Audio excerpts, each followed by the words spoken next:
So this movie is kind of the epitome of Yeah. it happened around Christmas as far as it could have been a regular day. But discussion wise, it's the primogenitor of the is it Die Hard a Christmas movie?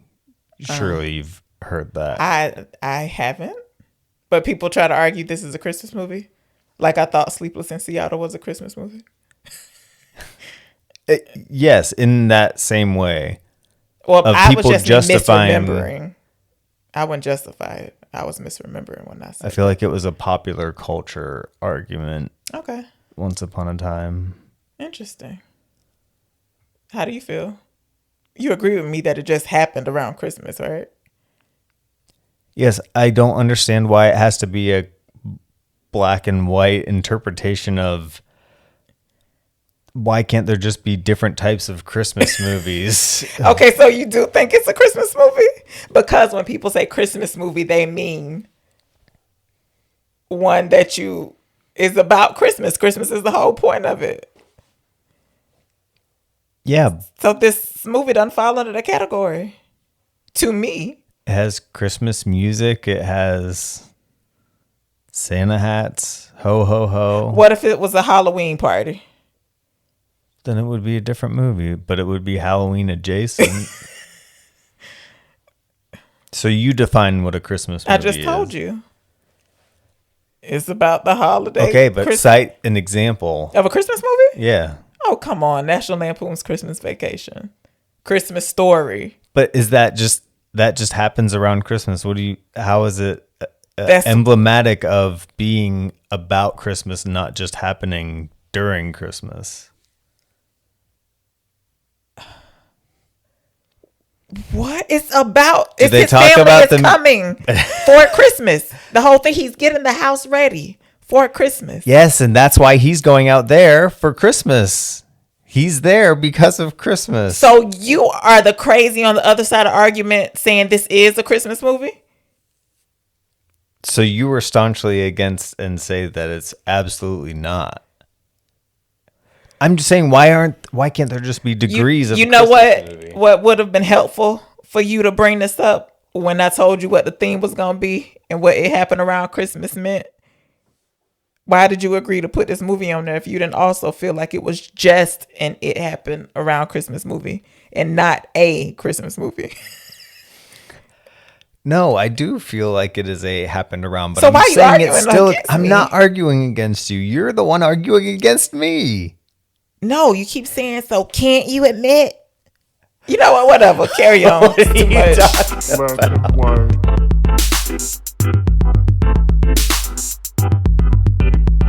Black and white.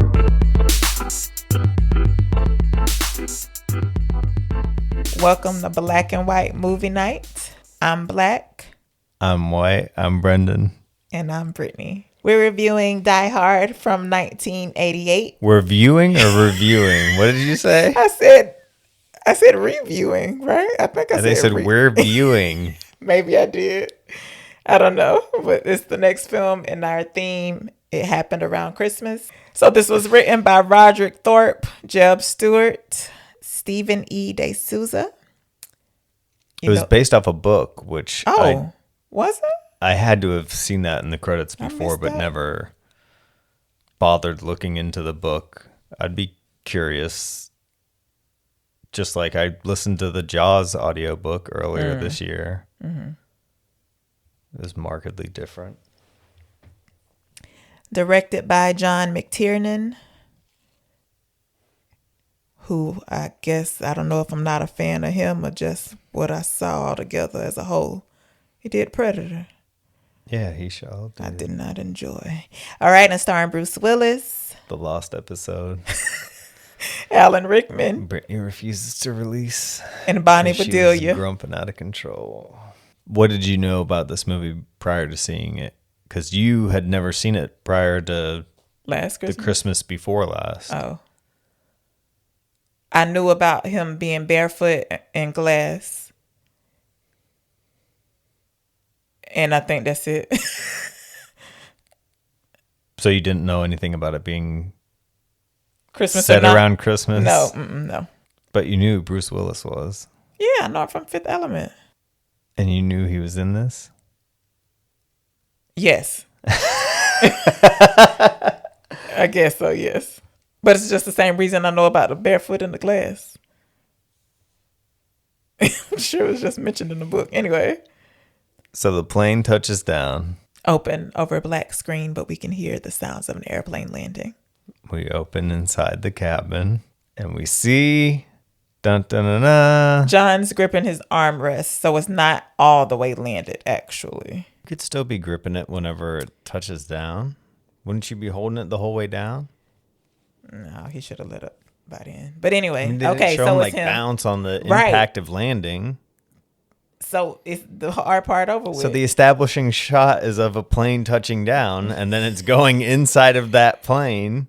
And the neighbor tells him that the secret to airline travel is to take off his shoes and socks when he gets to where he's going and walk around barefoot and make fists with his toes. I guess I convinced myself that when I watched it before, he said the secret to not getting jet lag. But what is he talking about here? The secret to airline travel. You readily understand that instruction, make fists with toes. Yes, but I don't understand why he said it's the secret to air travel. Do you remember your first trip on an airplane? No, I can't even remember where I went. But thinking about it now, you know No. how old you were? Grown. 20s. Okay. I'm sure. So you don't even remember where you went. So No, you I have likely don't I have to think about it really hard. recall The feeling? physiological response to flying. I've never thought I've had a bad experience. But ears popping, none of that. The ears pop. It doesn't hurt, though. You know what I mean? It's not that bothersome to me. And I also like the excitement of taking off and landing, if that makes sense. Like, those are my favorite parts. So how do you know that the experience wouldn't be enhanced by later after you get where you're going? Enhanced. Yeah. It's over. The ride is over. What is there to enhance? Yeah, but the experience, you don't know. You'll I don't have understand. Are you trying to relate to what he said?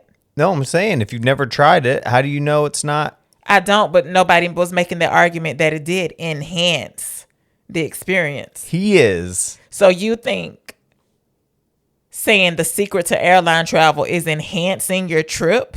You thought he meant how to enhance your trip? You talking crazy, man. No, he's just offering it up like a tip or a suggestion. Yes, so I'm asking, why did you automatically go making fists with toes would enhance the experience of flying? I'm not going there. I'm saying that he is. He's the one suggesting it. I'm telling you that he does not mean enhance the experience. I don't know what he meant, but I know it wasn't that. Enhance the experience. I don't understand you. So as John McClane gets up to get his belongings out of the compartments overhead. Some call those the overhead compartments. Yeah, those. The seat neighbor sees his gun, and we find out that John has been a policeman for 11 years. He sees his gun. It's in a holster under his arm. Okay, So it's a yes. side holster. And he's carrying So the you just oversized you bear. thought nothing of that? You weren't like, my God, a time when you could bring a gun on a plane like that, just being a cop, a city cop. I knew this was an older movie, so no, I didn't be like, ooh, strange. Wait, are you Surely telling me they can't do that now. Yes, they can. You gotta. Any city cop can just bring. I mean, you gotta go through a openly have process. their gun Surely you have to go through a process to check it in. Not on check a it plane. There's no way. in, but I don't know.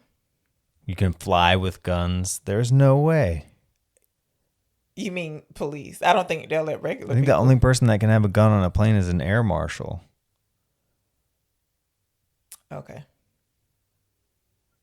I was equating them like they just law enforcement in general. So I was like, you know what I mean?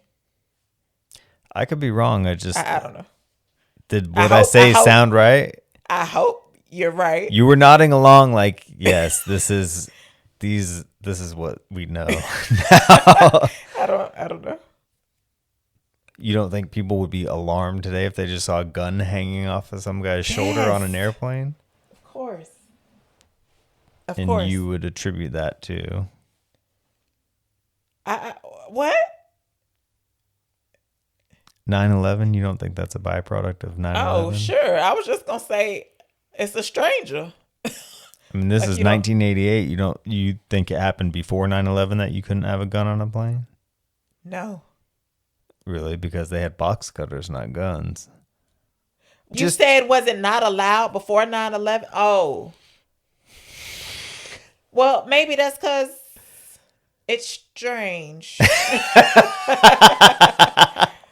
For so many people, you know what I mean? Like maybe their statistics on average, like only so many people would go through the airport with that. Like it'll still get, the little outline x-ray thing. And then if they have over a certain amount, there'll be like something wrong. You know what I mean? You know what I mean? For real? No. You don't? Okay, it don't matter. You really didn't understand what I was saying at all. They could carry under a certain amount of guns. I wasn't following it at all. What were you saying? Whatever traffic an airport gets on the average day, let's say no more than 3 people, even on the busiest days, actually brought a gun on the airplane, even though it was allowed. And then, how many hijackers were there? At 9/11? Yeah. On which plane? All of them all together. I honestly, I don't know. I'm just going to say, and then if all of them had a gun and, went through security, and they'd be like, what's going on? We got 15 guns coming through today when it's usually only average of 3. I would think at least 3 per plane. I feel like, should we know more about this? I don't know. Not those. No. We were early high school when it happened. Mm-hmm. Is that an event that we should have studied more closely? I feel like there was. But what good does it do to know how many hijackers were on each plane? But for as much coverage as it got. Yeah. And how the ripple effect that it had on us culturally. You're right. You'd think we'd know more about it.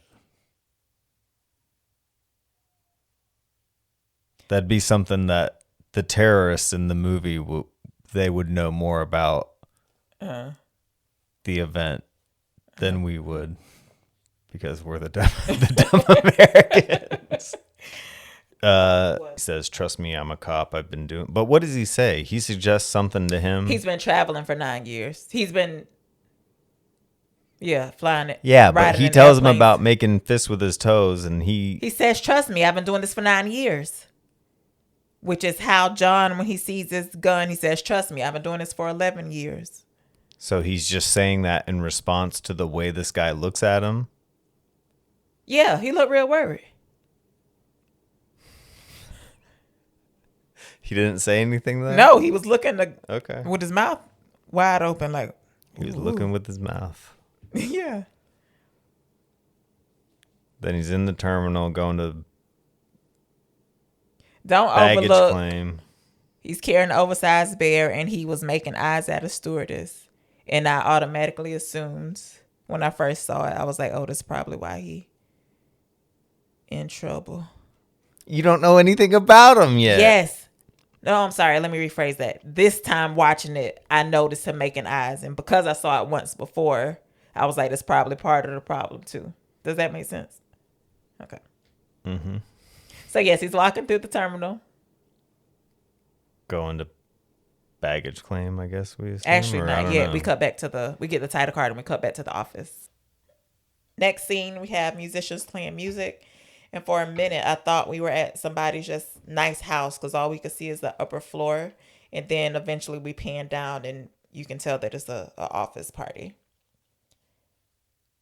Holly's walking through the crowd. She has some papers, makes it to her office. I think this coworker's name was Harry. Anyway, he tries to ask her Yeah, out. then they call him Ellis the rest of the movie. So I'm So I'm guessing not his name crazy. is Harry Ellis. Okay, I was like, I have a Harry and I have an Ellis. Or Harry is his and we nickname. never see Harry again. And they look identical. Okay. Whoosh. I didn't look up the Harry's character making names. a pass at Holly. Can we call him Ellis, please? Harry's being referred to as Harry. Okay. Her assistant or her admin is out there. She's pregnant and she's getting cut loose. And she asked her directly about having a drink with the baby. Oh, you mean cut loose? Like she just gave her permission to go? Yeah. Yes. She's like, go join the party. And she said, you think a little champagne will hurt the baby? And what did Holly say? You should have been gave birth anyway. She's already old enough to bartend. The baby just okay. Wait, so do you're okay with that? She should be drinking champagne. It seemed like she's pretty far along in the pregnancy. Am I okay with it? Yeah. What level? What's your medical opinion? My non-medical opinion, if there's a chance it could damage the baby, just chill out. So you wouldn't have a sip of champagne if you were pregnant? No. No sniff of cocaine? What? No. Like Ellis is about to get caught doing? Yeah, no. I wouldn't sniff cocaine, not pregnant either. No shit. So she calls home. Her daughter Lucy picks up. Lucy McLean speaking. She asks her to give the phone to Paulina, which I guess is her nanny. And she asks if Mr. McLean is called. Unfortunately, he hasn't. No telefono.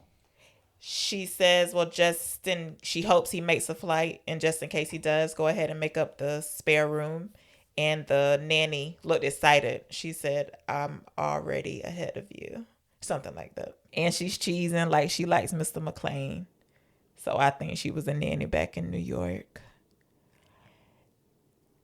Phone call ends. And I guess she's annoyed that he hasn't called because she puts their family picture face down. Why do you think she's the nanny from New York? This doesn't make any sense. Okay. What is this theory? I'm listening. They've been there 6 months. Have you ever heard of A that? nanny You traveling? think that that's a common thing to move to another coast? He wouldn't even move, and the nanny picked up and moved from New York City. How do you know? Maybe she has nobody, and she's a live-in and nanny. she makes enough to. What if she's a live-in nanny, and she didn't mind relocating? Why are you tripping? I know it sounds strange. It's such a strange thing for you to be dug in on. I'm not dug in. I know, I'm not but dug in. It just doesn't matter. The it's lady was strange that cheesing. you That's even all. gave That's it any thought whatsoever. What'd you say? It's strange that you gave it any thought whatsoever. Any consideration that she looked so warm when she said, "I already beat you to it." That's all. Brendan, really, we don't have to stretch this. It's not important at all. Well, the contrary would be that she's the nanny there, and they've been there 6 months. Okay. And cheesing so hard. Why? She's just a happy person. And that she would be reacting like that and having no idea who he is at all because he hasn't been out there. She wouldn't know him from anybody. So why would she be happy or she could just be pleased? Talks. She just could be pleased with herself that she predicted correctly. And again, I said we didn't have to debate this. This is the dumbest argument ever. It's not an argument. Matter. It's just talking about it. It's dumb. You can't believe I gave thought. I can't believe you against how much thought I gave. How about that? I'm just trying to examine. Yes. Your thought. So anyway, she must be annoyed that he hasn't called because there's a family picture, Holly, him, and the 2 kids, and she puts it face down on her desk after she hangs up the phone. What'd you think about that? I think it served the plot very well for concealing his identity. You're right. So then we hop back to John. He's in the airport making eyes at another lady. amazed by the women in California, I guess. Don't know. And he sees someone holding up a sign that says J. McClain. And Yeah, he sees that lady blow past him and jump into the arms of some guy, and he says something like, Californians. Fucking California. no, did he cuss right here? No, he cusses later, Oh. but he said California. You're like, Yeah. I don't think you're dead. Yes. Go ahead. Then we meet Argyle. You want to describe Argyle? He's young and he's black. Lanky. Limo driver. Okay. Holding a sign that says J. McClain. They both say this is the first time they've done this. So John means the first time he's rode in a limo, and Argyle means the first time he's driven someone in a limo. Maybe. Anyway, the limos. Which Argyle do you like better? This Argyle or the Bryce Dallas Howard movie? Yes, I was. Yes. No. Because Argyle and there is Henry. Mm-hmm. Yeah, I like him better. Yes, but I was what's asking, the do question? you like this character better or did you like that movie better? You can't pick character against movie. Either I like this character better or I like the movie better.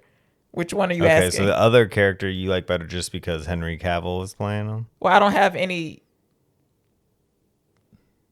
allegiance. I don't think that's the right word. Or affinity for him, but I liked the little part he played in the movie, yes. Okay.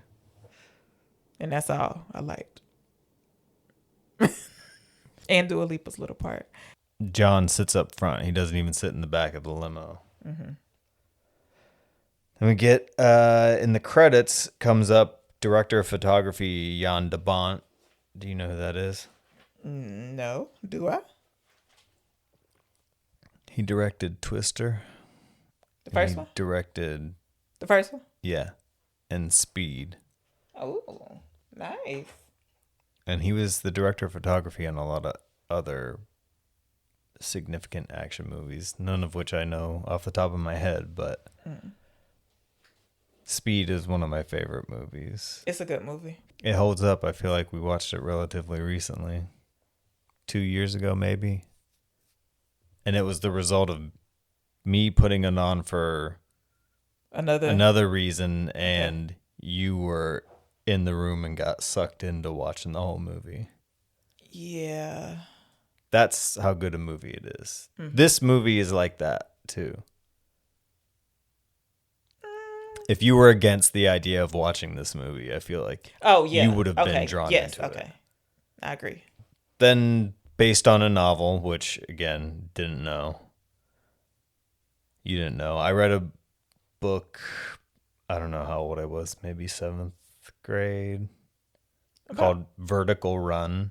Uh-huh. And all I remember is the cover of it and that it's also set in a skyscraper, and it probably had a blurb on it that said, inspired by? More intense than Die Hard or something like that. I was going to say inspired by. I remember literally nothing about that book. I couldn't tell you a character's name, and I never read the whole thing. It's a full, like... the idea of it. You know what I mean? That it exists. Like, why do you remember the title? I only remember it reminding me of Die Hard. So he's making small talk with John, and we learned that Holly's been in LA for 6 months. And Argyle asked, like what happened? And John says she got a good job and it turned into a great career. Argyle asked him why he didn't go. And he says, I had a backlog of scumbags in New York. And Argyle reads between the lines and he says, nah, you just didn't think she'd last out here. And John chuckles, so must be true. Mm-hmm. Mm-hmm. If I got a good paying job right now that moved me to LA, would you pack up and come with me? We got 2 kids. I could apply for a transfer. Okay, if you didn't get it, you coming with me and find a new job, or we living separately? If you got enough money to support us until I find something. You coming? Yeah. Okay. Please, I felt like the excuse he gave about not wanting to follow her to LA wasn't good enough. Yeah, but he might have a sense of duty since he does law He can have that sense of enforcement. duty in LA.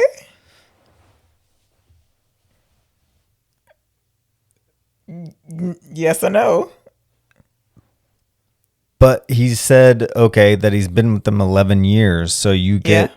acclimated to that. You get used to that. And it's, Okay, so now if you were him, you would stay. You wouldn't follow me to LA.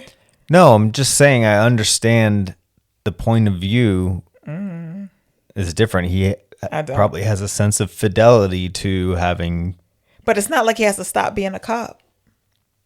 yes, but I'm talking about the interpersonal. You mean like making new friends as an adult?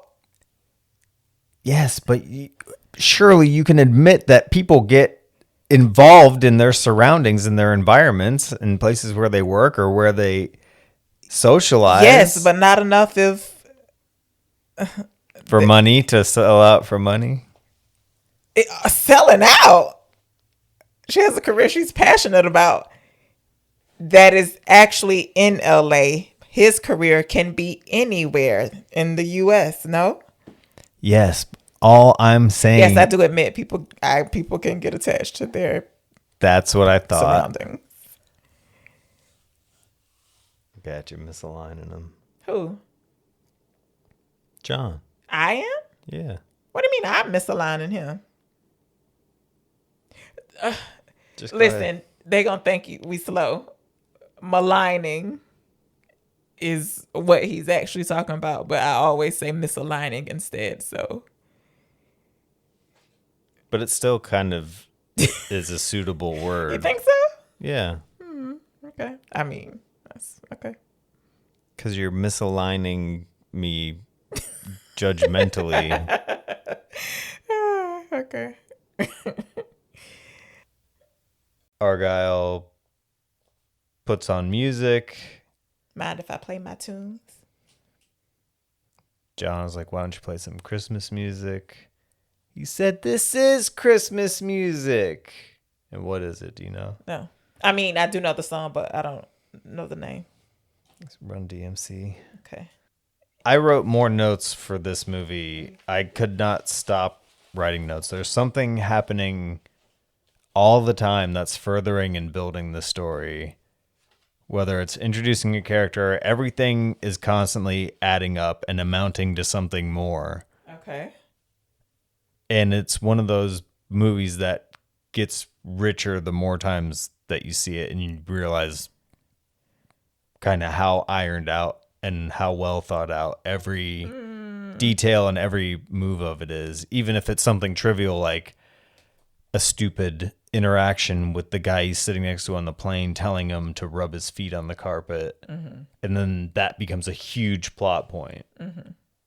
I was just trying to think if I enjoyed it. You said it gets richer every time you watch it. I don't think I enjoyed it any more than I did when I first saw it. So I was just processing your comment and that it doesn't apply to me. Well, What? but I'm not saying it's bad. I'm just saying. I know, but I'm saying the first time that you saw it, though, I felt like acted blown away. Like blown away. You seemed genuinely impressed by how much you enjoyed it. Okay. I feel like. Well, I don't remember feeling impressed, but because I actions remember aren't my you most seeming- like what I would jump up and go watch, then probably. I remember you seeming overjoyed. Like you had a great. You seemed like you had a blast watching it. You're using too many descriptive words. You Blast, overjoyed. You were the one. You were excited about bringing this. Like this was kind of your selection for this grouping of movies. You All were of the them? one. You were the one who said Die Hard Okay. when entering candidates into the arena. Okay. I feel like that's a strong indicator too. Or that Like everybody would naturally assume that I suggested it or I picked it. Okay. I don't know what to tell you. I feel like it fit my theme about it happened around Christmas. So Argyle puts on some tunes, and before you know it, they've made it to the building, which is Nakatomi called Tower. Yes. It's a real building, or Oh, I yeah? don't know if it's still standing, but It's not really called Nakatomi Plaza, yes, but okay. So Argyle says he'll wait in the garage until John figures out if he's going home with Holly or going to a hotel to stay. And then he says, remember this when you sign for the tip. But that confused me as to who called the limo. You think he couldn't have? Because who couldn't have? Because he wasn't expecting to. Yeah, he wasn't expecting to see anybody. Why would he have ordered limo service? Okay, so why would he be the one signing for the tip? Yeah, it's bad writing, bad punch. And then does Holly not know that her boss sent the limo for John, or did she send? Who sent it? Who sent it? Strange. That's a good question. She maybe that's why she was so bothered by not being called. Because she knows the limo's kitted out with a phone and that he could have called from the car? I don't know. And he saw how badly he backed up? Yeah. He tells him, I'll wait in the garage until you know, because he says he's not sure if he's staying with her or what the deal is. He says, call me on the car phone. Yeah.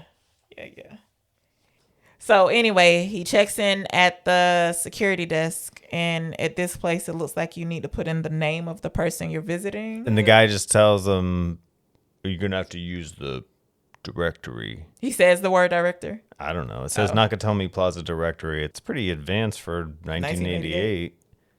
Touch screen, yeah, but if you can't find nobody interface. in there, you would just pick somebody random, and they'll be like, okay, come through. Yeah, if you were trying to just get in there. But again, he walks in. He's like, I'm looking for Holly McLean. And then the guy tells him to use the directory. But then he's like, the only people here are on the 29th floor. That down. I was like, why'd you even have me go through this? This is why I thought even if you get in, like, they need confirmation of who you were here to see. I'll tell you why. It's so we can see him search for her name and find out that she's going by her maiden name, which is Gennaro. Which one is it? Guerrero. No, for real. It's Gennaro. Oh, it is. Okay. Guerrero. Nobody's named that. I was like, oh dang, this seriously on the edge. And you see it break his heart a little bit. Yes, and you'll see. I'll get to it. He got an attitude about it too. Fucked up a good moment. So he makes his way to the elevator. And so after wasting his time looking up his wife's name, the guy tells him, oh, must be on 29. There's the only people left in the building. Are we supposed to be understanding what you're saying? Okay.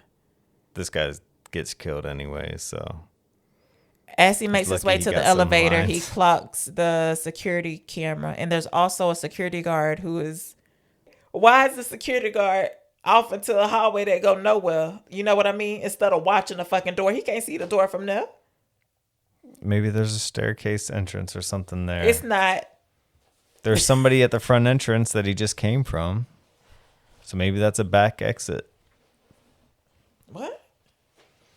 I don't know. Doesn't matter. He gets killed anyways. Should feel bad for him. He's casing the place, looking at the cameras and the layout. Casing? Yeah. I feel like, so you can use that even if it's doing good. You know what I mean? Yeah. Yeah. You're still, I mean. It has a negative connotation, but you can use it either way. Yeah. Okay. John makes it to the floor. He gets some red champagne. We're guessing they put cranberry juice in. Yeah, and it's being served in a rocks glass. It doesn't make sense. I wonder. But the waiter does say champagne. Like they say the word champagne. Mm-hmm. He gets kissed by a man on the cheek who's in the Christmas spirit. This is where the fucking comes in. Fucking California. So he spots Joe and asks if he knows. Well, he doesn't spot him. He doesn't know who the fuck he is. Joe spots him, doesn't he? He doesn't know who Joe is, but he does spot him and say, do you know where I can find Holly? Yes, but when you say he spots him, that insinuates that he knows recognizes him. Yes. Oh my God. Joe takes John to Holly's office, whereupon they happen to see Ellis doing coke. You skipped some things. What did I skip? You don't want me to say spots. Did you give me a synonym? Eyes. Happens to see Joe. How do you like that? He chances upon Joe. I don't talk like that. He happens to see Joe and asks if he knows where Holly is. But Joe, recognizes Harry, I guess, from Holly's family picture. Did I say Jerry? Why are you looking at me? Harry? Who's Harry? Harry from Kiss Kiss Bang Bang. I was like, I know somebody's name I said wrong. John. Joe recognizes Harry when they lock eyes. Joe recognizes John from Holly's family portrait. So Joe walks him to Holly's office, and while they're making their way towards it, he mentions that there are several floors that are still under construction in the building. This may or may not play an important role in the film later, this piece of information. They walk into the office, and Ellis / Harry. Harry. Another Harry. He pops up, and we could tell he's been sniffing drugs. What drugs do you think he's sniffing? I don't know. Cocaine. Bruce Willis Is is that like, an you missed educated some. guess based on anything? No. In my mind, it's the most commonly sniffed drug, but that's in my mind. I don't know that though. Is that all? Please, he's high energy. He's cheesing all the time. Doing that. I feel like no other sniff drugs make you do that? Have you seen any of them portrayed like that? I don't stop and ask what drugs they be sniffing when I see people sniffing. Okay, but this is an 80s movie. You know about like 80s No. portrayal of cocaine usage. No. I feel like it was pretty commonplace. I don't. He does the typical, and then rubbing his nose away immediately, trying to conceal something. And John was like, you missed some. And then Holly was off. What was she at the fax machine? Copy or print or something. Ellis is out up. He's like, am I right, Joe? Joe? Holly walks back in. Hey, Holly, show him the watch. It's a Rolex. Why does she have a Rolex? She doesn't show it. They're making a big But does it sound like Harry gave her the Rolex? No, it's like she was given that she by who earned it, or it was an award for something she achieved with the company. I don't know. Okay, I felt like, I think Harry or Ellis is one level above her. Yeah, I think so. Because she was like, I'm eyeing his private washroom. Oh. Okay. John asked for a place to wash up. After Holly escorts John to the bathroom washroom, we get an image of a big truck. It says specific courier. Then we go then we hop right back to John. He's washing his face. He and Holly are discussing Ellis. It's like a big box truck. It's not an 18-wheeler, but it's a big... Yeah. But now that you mention it, they fit another truck into that truck and people. Am I crazy? Now that you mention it, it's not a semi. How do they fit all that stuff in there? Strange. Did they have a second truck? I mean, I know they have one because they drive it out of the thing, but that is strange. So Holly asks John where he's staying. He says he's going to check if his, I don't know, he don't say coworker. Is it a colonel or somebody? Somebody in the police force. Sounds like retired to Pomona or something like that. He says Ramona. Oh, is it? And she laughingly corrects him and says, Pomona. Oh, It's okay, so it is Pomona. Pomona. Then she offers and says that she has a extra bedroom, and she's sure the kids would love it if he stayed, and that she misses him as well. Then a kissing couple busts in. Then they... Please, you called attention to this earlier, and now you're skipping right over it. That's something that he's real sore about, as you'll find out later. That happens here, right? Right after the couple busts in. Yes, it does, which is why it's the next thing. I thought it happened before they bust in. I didn't have the busting in couple on my notes. What do you want from me? What do you have after the couple busts in? No. Okay, No. what is the importance of noting the couple busting in? Okay. What relevance does that have to anything that happens in the movie? You're right. It doesn't. You're correct. Okay. Look at you. Don't know how to add. You thought I was going to argue with you. A kissing couple busts in, and after they excuse themselves, Holly and John continue talking. She says, I've missed you. And then instead of reacting, because he does miss her too, it's apparent, he ruins a nice moment. You miss me, but not enough to use your married name or something like that. And so they start arguing. You didn't miss my name, though.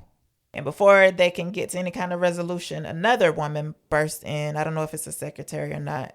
It's the pregnant Okay. admin, yeah. And she says Holly's presence is requested for a speech. Need to address the troops. Mm-hmm. We think it's Christmas Eve or the day before Christmas Eve. Do we know for sure?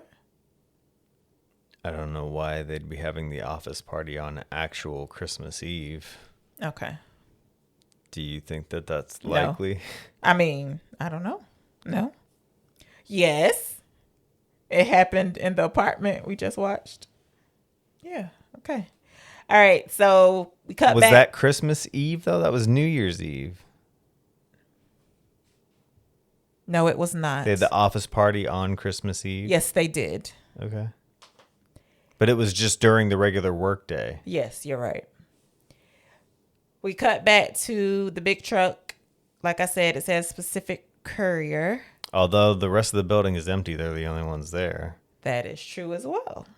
But they're also celebrating that they just closed some big deal. Also true.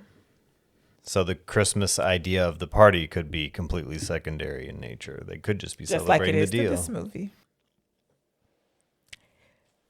Accomplice car cuts out in front of it. Not sure of the make or model. It's a Mercedes. Okay. They both go into the parking garage where Argyle is. So we're at the Nakatomi building. What you call it? Takakomi. What is it for real? Nakatomi building. But they go in two separate entrances. And the security guard sees the truck on the camera. But before he can get suspicious or anything, that car pulls up in front. So two guys walk in, one black, one white. The black guy is having a one-way conversation. He's talking to the other guy, but the guy's not really responding. And it sounds like they're talking about sports. And then he's talking about it's not sports? A Lakers game. Oh, okay. He's describing, he's like, Johnson to whoever. I don't remember. So they immediately shoot the security guard. Well, the one that's at the desk, I should say. Not the other one yet. And Theo is a Urkel precursor, black nerd with glasses, and he takes over the computer, right? Mm-hmm.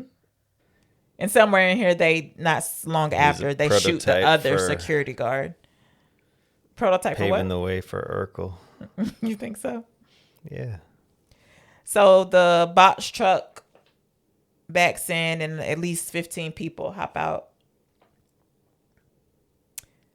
The black dude, I don't know, what is he? Disables the elevators? I don't know what he's doing.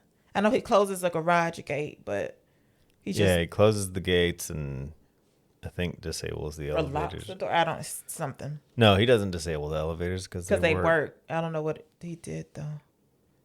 Had the little red lock looking thing. Yeah, and there's another guy who's sliding around. Sliding?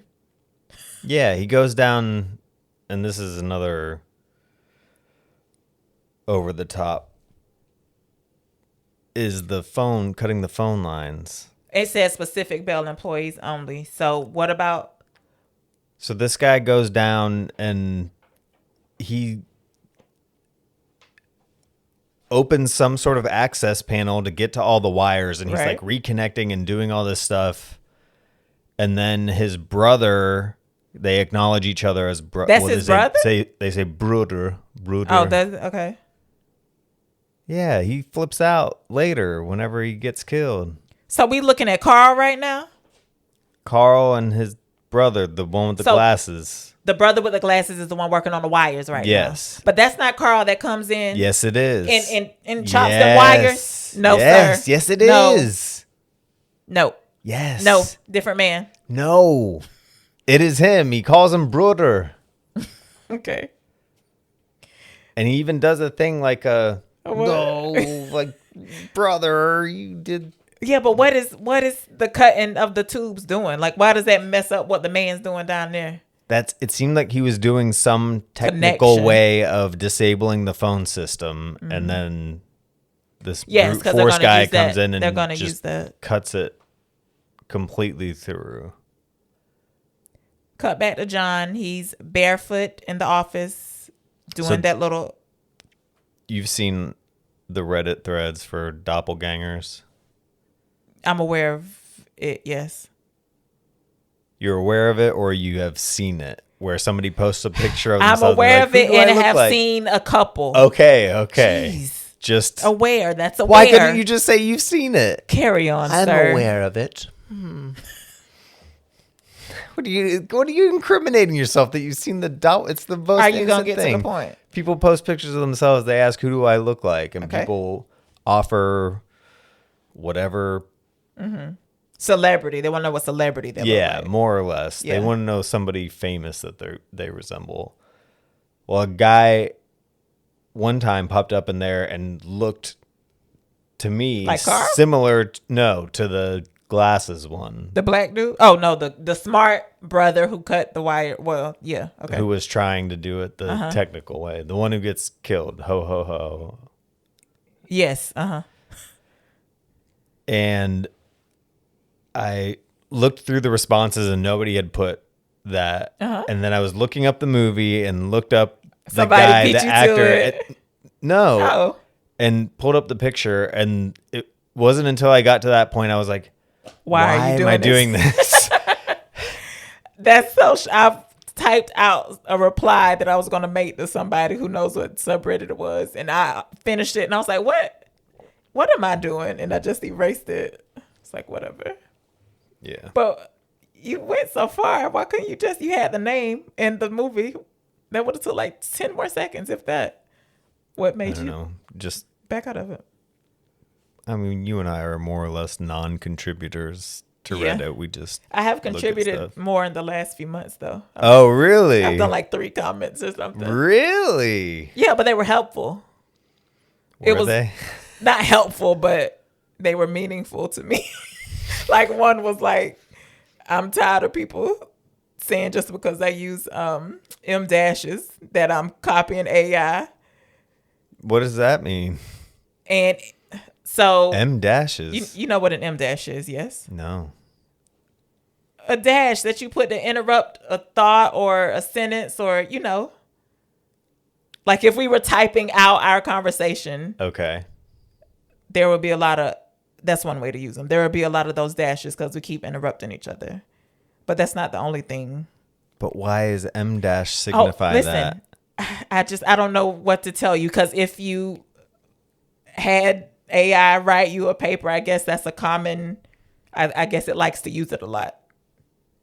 I'm not making this up. I have no awareness of this That's fine. whatsoever. Just believe me. Is this a common thing? Yes. Should I know about this? No, you don't use AI to write anything for you. So this is only in the realm of AI is this commonly used? No, that's what everybody else, people who enjoy punctuation. I don't want to say it like that, but yeah, that's the argument we're making. Like, that does not mean it's AI just because you've never seen somebody use an M dash. People have been using them a long time. Anyway, adding on to that, somebody was like, I don't even know what the topic was. They were like, yeah, you hear they're coming for Oxford commas as well. And my Reddit name has Oxford comma something something in it. And I was like, oh yeah. You're doxing yourself. It doesn't matter. They're not going to find me. I have more than one separate Reddit name. Not for anything nefarious. I forgot I had started one, and then really it's not. I don't even know what the other one is. Anyway. 18 emails, 11 YouTube channels. I was like, oh yeah, I found my people, or something like that. That's all. That was Sounds like a real meaningful experience. If you want to interrupt it so much, the story could have been over 10 minutes ago. Okay, like I said, John's barefoot in the office making fists with his feet due to his travel-loving neighbor from the airplane. What do you mean, like you were saying? We were talking about the Reddit doppelgangers. Oh, yeah. We weren't talking about this yet. Yes, I did say that. And then you interrupted me. Show did. Okay. And also, Touché. now is when the dude comes. You got me. This is when the dude comes and start cutting the wires, not before John is barefoot in the office. You're right. I have chainsaw cuts phones. Look at you, jumping after ahead. John doing fists with toes. Well, I had the part of the cool stair rail slide down the stairs, and that's the phone wire ho guy. Oh, yeah. I was like, he must have been here before. Like, would you try that with strange stairs?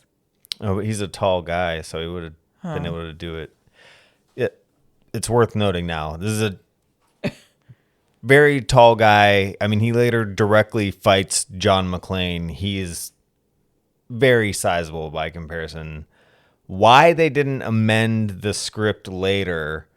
He said, 9 million terrorists in the world, and I gotta kill the one with feet smaller than my kid sister. I thought that added to the joke. Yes, but also in that shot, you can see his feet, and they look like the size of clown shoes. Oh, okay. Feet. Okay. Like bigger than starting from his collarbone, Bruce Willis's entire head. You look really upset. No, I'm just... So now some of the people who got off the truck, they have guns and they go to the floor where the musicians were playing. I mean, this is all connected. It's just the upper stair part of the floor that Holly works on. So John's doing the fist with his toes. He calls Argyle. He checks in. Did you say that? No, I did not. Yeah. He tells him that he still doesn't know if he's going to the hotel or staying with Holly. Yeah. Okay. What? Well, he makes the call to tell him nothing. Yeah. Just so something fishy happens, because that's when they cut the phone line. Right. You're right. And Argyle's like, you got got the number. Call. Use it. Yeah. I told you about the guy. And that's not fishy. Like, he had enough time to have a conversation to be like, yeah, I'm staying with you or not. So he was being nice by calling and not let him know that he hadn't forgot about him. But anyway, did you tell me what? I told you about the guy who worked for another company who tried to confront me one time. About phone usage? At work. About what? No, because he was at an account and did something I didn't know. He was new to the company, new to the other company, and trending on the side of caution, just assuming maybe didn't know any better. I don't know who the guy is. I don't have any way of reaching out to him directly. left something in the account that shouldn't have been there and is bad if you leave it, I call the person from that company that I do know who he would report to and just said, hey, just so you know. No. The fact that he would report to him is the problem. Yes, and there's any way that it played out would have been completely innocent. There's no way this guy got in trouble or written up or any sort of disciplinary action. Are you sure? Because you just said I'm absolutely sure. I'm buddies with the guy. That's the only reason why I'm friendly with him is why I reached out to be like, hey, just so you know, that guy, your guy left something. I don't have any way of reaching out to him. I think he left. And just, it was to protect him more than anything so that he wouldn't get in trouble or there wouldn't be negative repercussions from that happening. Anyways, the next time this guy sees me in a store, he comes up to me. He's like, yo, I got a number you could call. I got a real number you could call. What? Yeah. What does that mean? Is right? It doesn't make any sense. I think he ran up on me thinking, oh, I'm going to tell this guy off, but he didn't have anything pre-planned. Did you say what? Yeah, I didn't know what to say. I was confused as hell. So it was real early in the morning. So you didn't say what or anything? You just looked at him? Yeah. And I was like, what? And then I tried to be reasonable and say, hey, I don't know. What are you talking about? Like, what's going? And then it became just like, don't talk. I got nothing to say to you. Got nothing else to say to you. But on both of your parts, or just him? No. Oh. Yeah, that's how I was. That's how I was behaving. Got nothing else to say. Does that sound like me? No.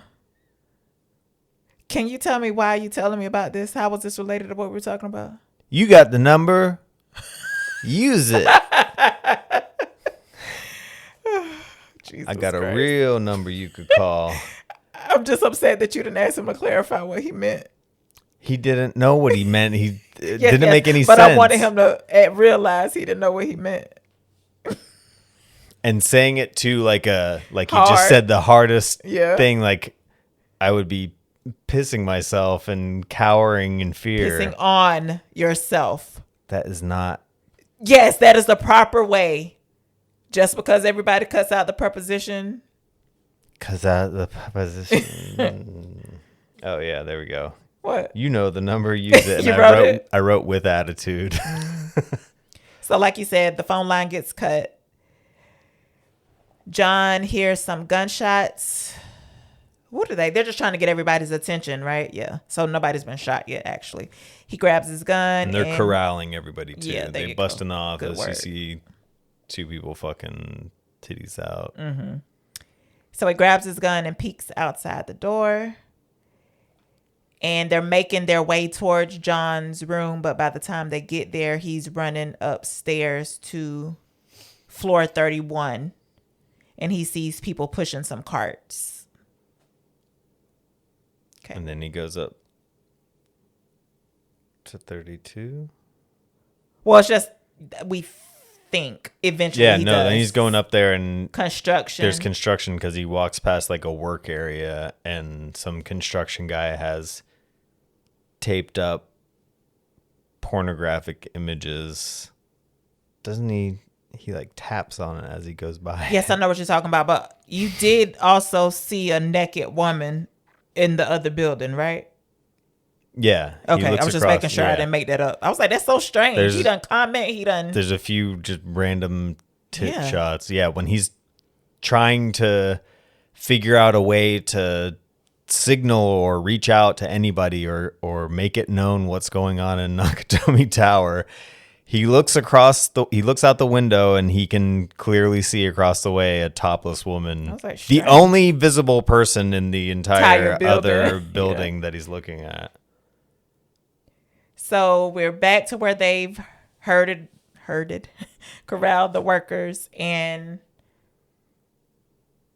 the leader, who we assume is the leader, he's given a speech about something about the company having a reputation of greed around the globe, and they're going to be taught a lesson in power tonight. And he asked for the men to come forward Joe. Takagi. That's okay. And he starts to say, "I'm Joe," but Holly grabs his hand and shakes her head no and says, "Don't move." He's asking for him, and then he's rattling off his resume accomplishments. Jeez. Yeah, a harder thing to achieve back in those times. He couldn't just simple search away from finding out all this information. So eventually, as it escalates and he's walking around and he's hard eyeballing every Asian person that's in there. Eventually, Joe steps forward right as Alan Rickman is saying, "And father of 5." So we see that floor 32 is construction, 33 is computers. They're in the elevator. What's his name? Jesus. Joe. No. Alan Rickman. We don't know his name yes, yet. but tell me his name. Hans. So Hans and Joe and a few other henchmen are in the elevator, and he he makes a comment about Joe's suit. Arafat, something like that. It's a suit place in nice London. Suit. Arafat. He says J. Phillips in London. Arafat buys his there, saying he buys his suits there. It's Yasser Arafat, who's a dictator, wasn't he? I don't know. Never heard of him. Well, he didn't make suits, I'll tell you that. I didn't say that, did I? Because I wrote Arafat buys his suits there. London. Floor 35, some more henchmen. They eventually get off on what?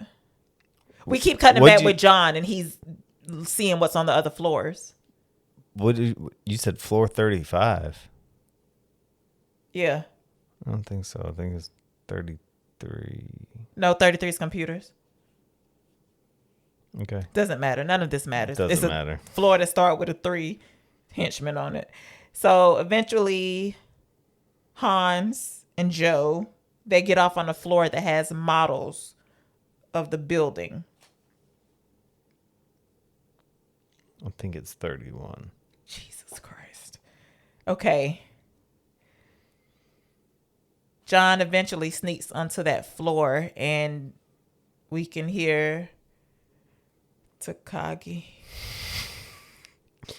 I can't imagine. We can hear I him wrote what? his name down. It's not on this page. I don't know where I wrote it down. Takagi. Takagi. It's hard to remember.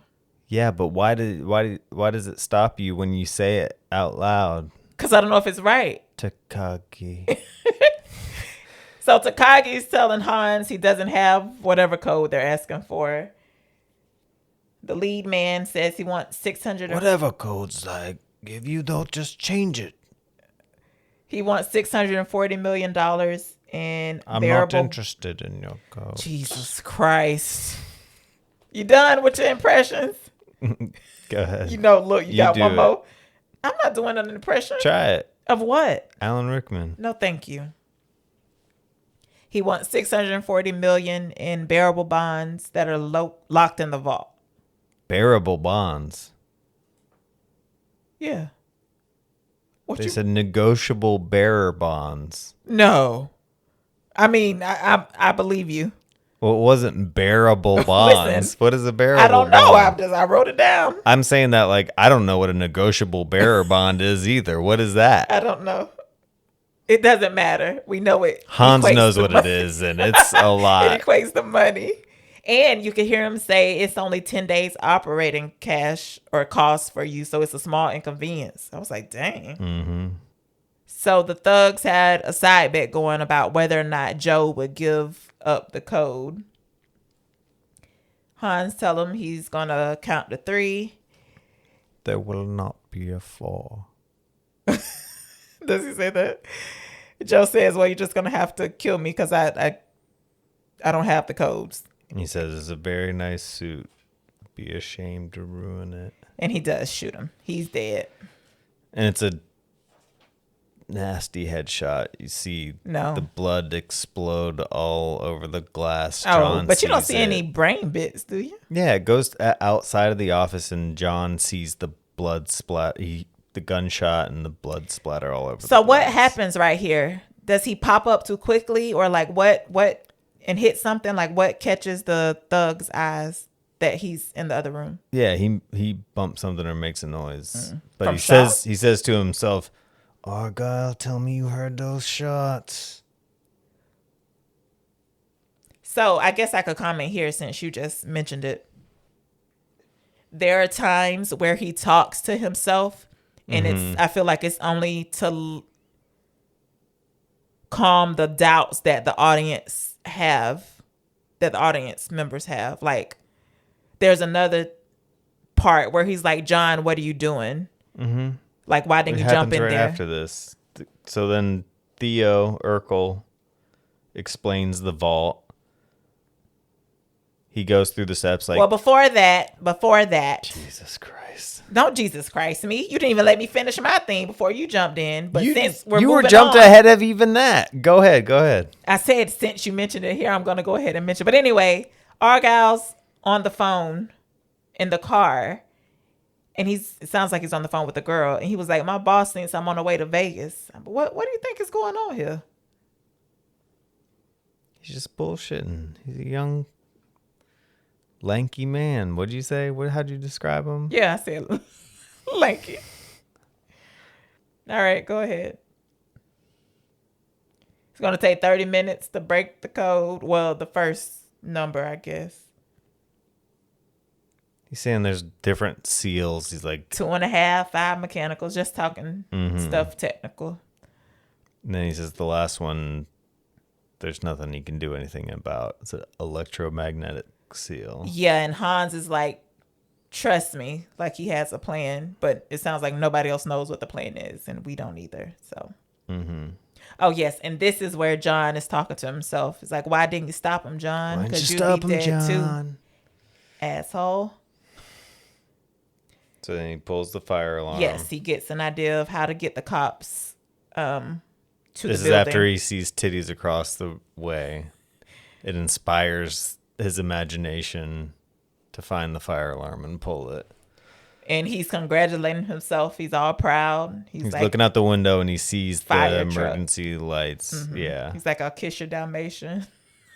Kiss your fucking Dalmatian. While he's celebrating, he hears the elevator beep and he hides because Hans asks one of his henchmen what floor the alarm came from. And it was floor 32. So they send someone up. So the dude, this is dude with glasses, right? Carl's brother. He cuts on the lights. He says the fire's been called off, my friend. Come out now and I won't hurt you. Yeah, and somehow John has turned on a saw. We're on a construction floor, apparently, and has it running just so the guy can go over that way. And then John points the gun at his head since the guy's distracted. Yeah. Says, drop it, dickhead. It's the police. You won't hurt me. Yeah, he says there's rules for policemen. They start fighting. And incidentally fall down the stairs and the dude's neck gets snapped. It's not deliberate. John wasn't trying to kill him. It was incidental in the fall, but He does tap him on the shoulder like, thank you. This is where we get 9 million terrorists. 9 million? Where do you think that came from? Oh, you get so bothered by hyperbole. I don't know. When you think of terrorists, I feel don't like think your 9 mind million. doesn't go to millions. No, it doesn't. I don't have a specific number it does go to, but not millions. Feet smaller than my sister. So, yes, remember he's barefoot, so he's trying to get some shoes. This is just calling attention to it, even in the face of the fact that you can see his feet are fucking enormous. So we go back to where the coworkers are gathered, and Hans is letting them know that Joe Takagi won't be joining them for the rest of his life. Oh wait, What? so not just the shoes though. He's Oh, going through everything. He guns, goes yes, through the yes. bag. He takes inventory of everything. And this is something that you didn't appreciate in Predator. God, this Is fucking the movie. procedural portions of this, like doing that, taking stock of what this guy has and What showing do you it mean to I the didn't audience. appreciate this in Predator? You didn't appreciate anything about Predator. You're like, oh god, what is this? Well, it was a dumb movie. You're right. Can't name a thing I liked. Except Shane Black made a funny joke. I liked his character. Shane Black worked with Bruce Willis later. Oh, yeah. Yeah. So he puts the guy's body in the elevator and sends it down or up, probably down, to the floor where... You know what? I think I wrote it down later when it occurred to me, but this happens. Oh, wait, no. I already brought it up. I might as well talk about it now.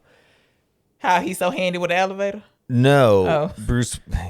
Bruce Willis even has a line in here that I never caught or thought of in this regard. He says something about them having enough explosives to orbit Arnold Schwarzenegger.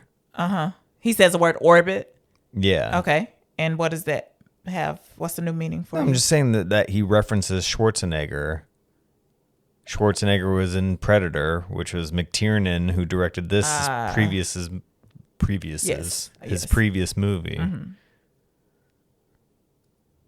Please, it also was. I mean, Bruce Willis wasn't a known quantity as a movie star at this point. You said he was unknown? Yeah. Quantity? I said he wasn't a known Yes, that's quantity. what I meant. Yes. Yes. Again, you're almost. Yes. Please, it's just strange. I never thought of that or connected those two. They went on to do Planet Hollywood together.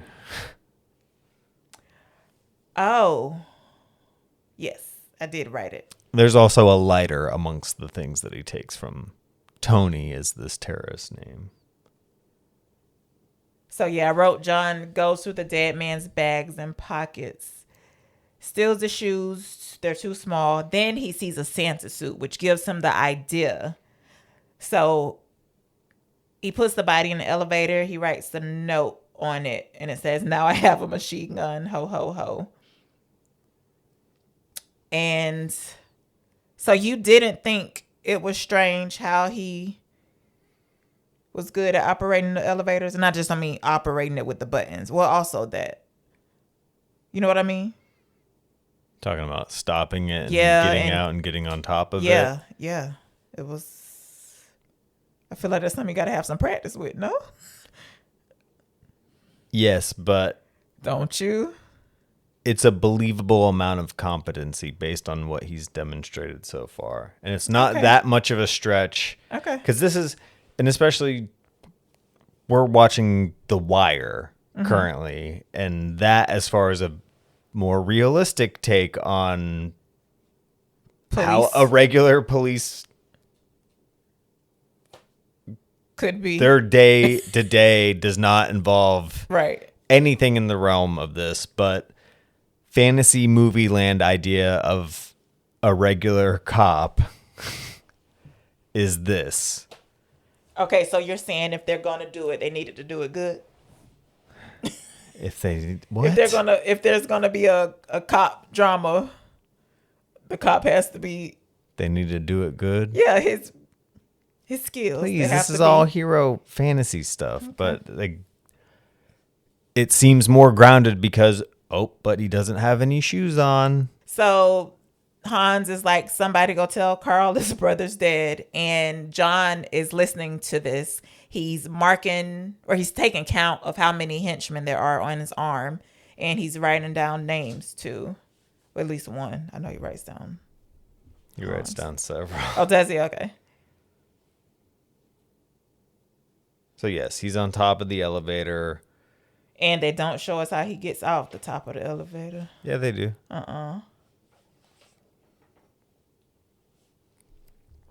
He rides it all the way to the top. You can assume. Yeah, if he I mean, knows how to get- it stops like it just misses his head. Yes, How but did he you get can off? assume if he knows how to get on top of it, he knows how to get off of it. Carl, Tony's brother, is going nuts Flips at the the news. desk. Yes. So Ellis is sitting near Holly, where the coworkers are being held. And she's like, something's going wrong. And she realizes it must be John doing something. And Ellis is like, he's going to fuck things up. What's he doing? Yeah. His job. So John is at the top of the building. So yeah, his job. Would you consider this to be in the realm of his job as Well, back when a we regular thought policeman? police were supposed to protect and serve. Yes. Yes, but they're only sworn to do that in the places where Listen, they I are wouldn't have said it. I'm policemen. just trying to get into her frame of thought. John's up at the helicopter pad, so he's on the top of the building. So he has the intercom from the guy's bag. Yes, that's what it is. And he's It's trying a radio. It's not an intercom. radio. Radio from the guy's bag, and I don't know. He's trying to get in contact with authorities. So he finally gets through to some emergency people. And it's helpful. It's like, sir, this line is reserved for emergencies. You need to call 911. I'm going to give you an FCC violation. I'm like, how the fuck she know who she talking to? Like, what's she talking about? Yeah, and this is where the movie really shines. Shines? There's a lot of goofy one-liner. There are kinda not a stuff. lot. It didn't bother me at all. Now I have a machine gun. Ho ho ho. He didn't say it. It's corny when you say it. He didn't say it. Anyway, so what it shines how? What are you talking about? Is the realistic cursing. Incompetence. Oh. No, the realistic cursing that goes on, and the delivery of it is generally very good. Okay. Because this is where him reacting to her as he's trying to call this in.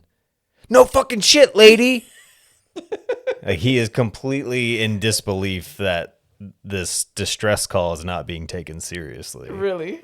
And so as he's talking to them, they've located him. How did they do it? What's the best place for a Yes, radio signal. Yeah. So they start firing shots at him, so he has to go on the move. But the lady does say, see if you can send a black and white to check out whatever this guy's talking about, but it might be a prank call. I mean, there are gunshots happening. You think he was holding it down? The button down? They react like they hear something, but I guess over the radio you wouldn't necessarily know for certain that just they be were crackling or something. gunshots.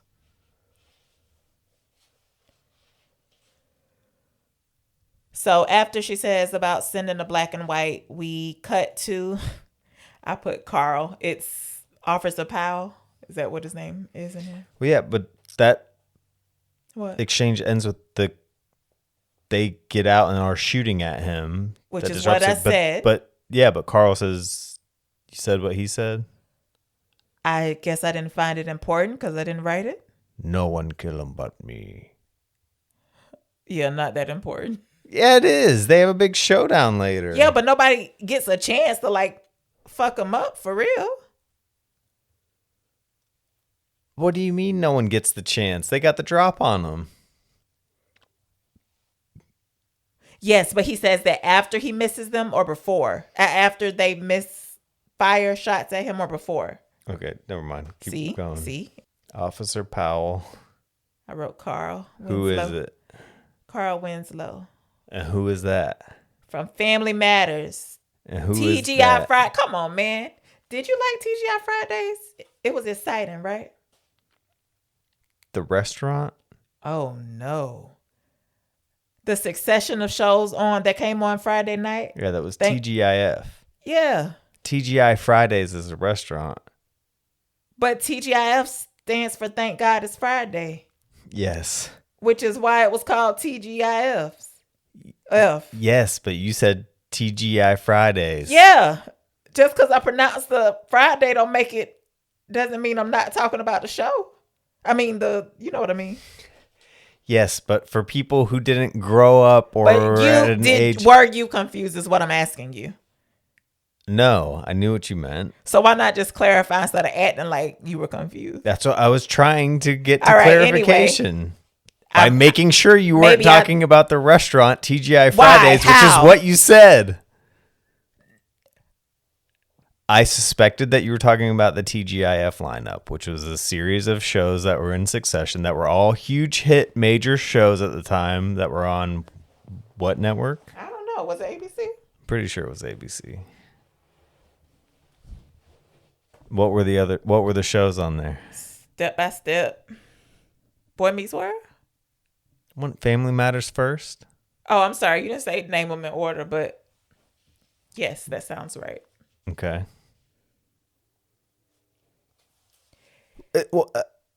What? So let's go back. Family Matters, then Step by Step. I don't think that was it at all. Wasn't it Family Matters, Perfect Strangers? Perfect Strangers? Perfect Strangers was on TGIF. Oh, wait a minute. Tell me who's in Perfect Strangers. Corson Larry and Balky. Okay. It was real cold where they were. They was always dressed in long sleeves. They had did some with airplanes. In Chicago. Airplanes? The fuck are you talking about? Listen, no. Step by Step had to come on after Family Matters. No, I think Step by Step was the last one. No way. Yeah. I think Boy Meets World is because I hardly watched that one. I don't think Boy Meets World was part of it. You think it's on different night? Different station? All right, I got to look this up. Okay, look it up. But surely it changed over the years. What year I'm almost positive Step by Step was the last one. You might be right. What year should I look? It was Full House? Okay, yeah. Hold on. I think it was Family Matters, Full House, something, and then Step by Step. Perfect Strangers and Step by Step. Okay. Thank God it's Friday. Thank goodness it's funny. Do you remember the theme song for Family Matters?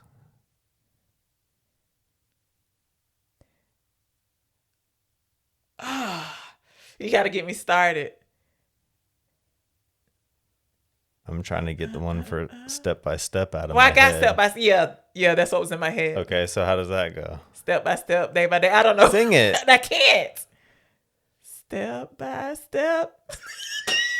Day by day. Yeah, but I don't know the rest of it. Fresh start over, different every way. The deeper we go, okay. Something we say. So from 89 to 90. Or make it better. Jesus Christ. The second time around. 89 to 91 was Full House. Then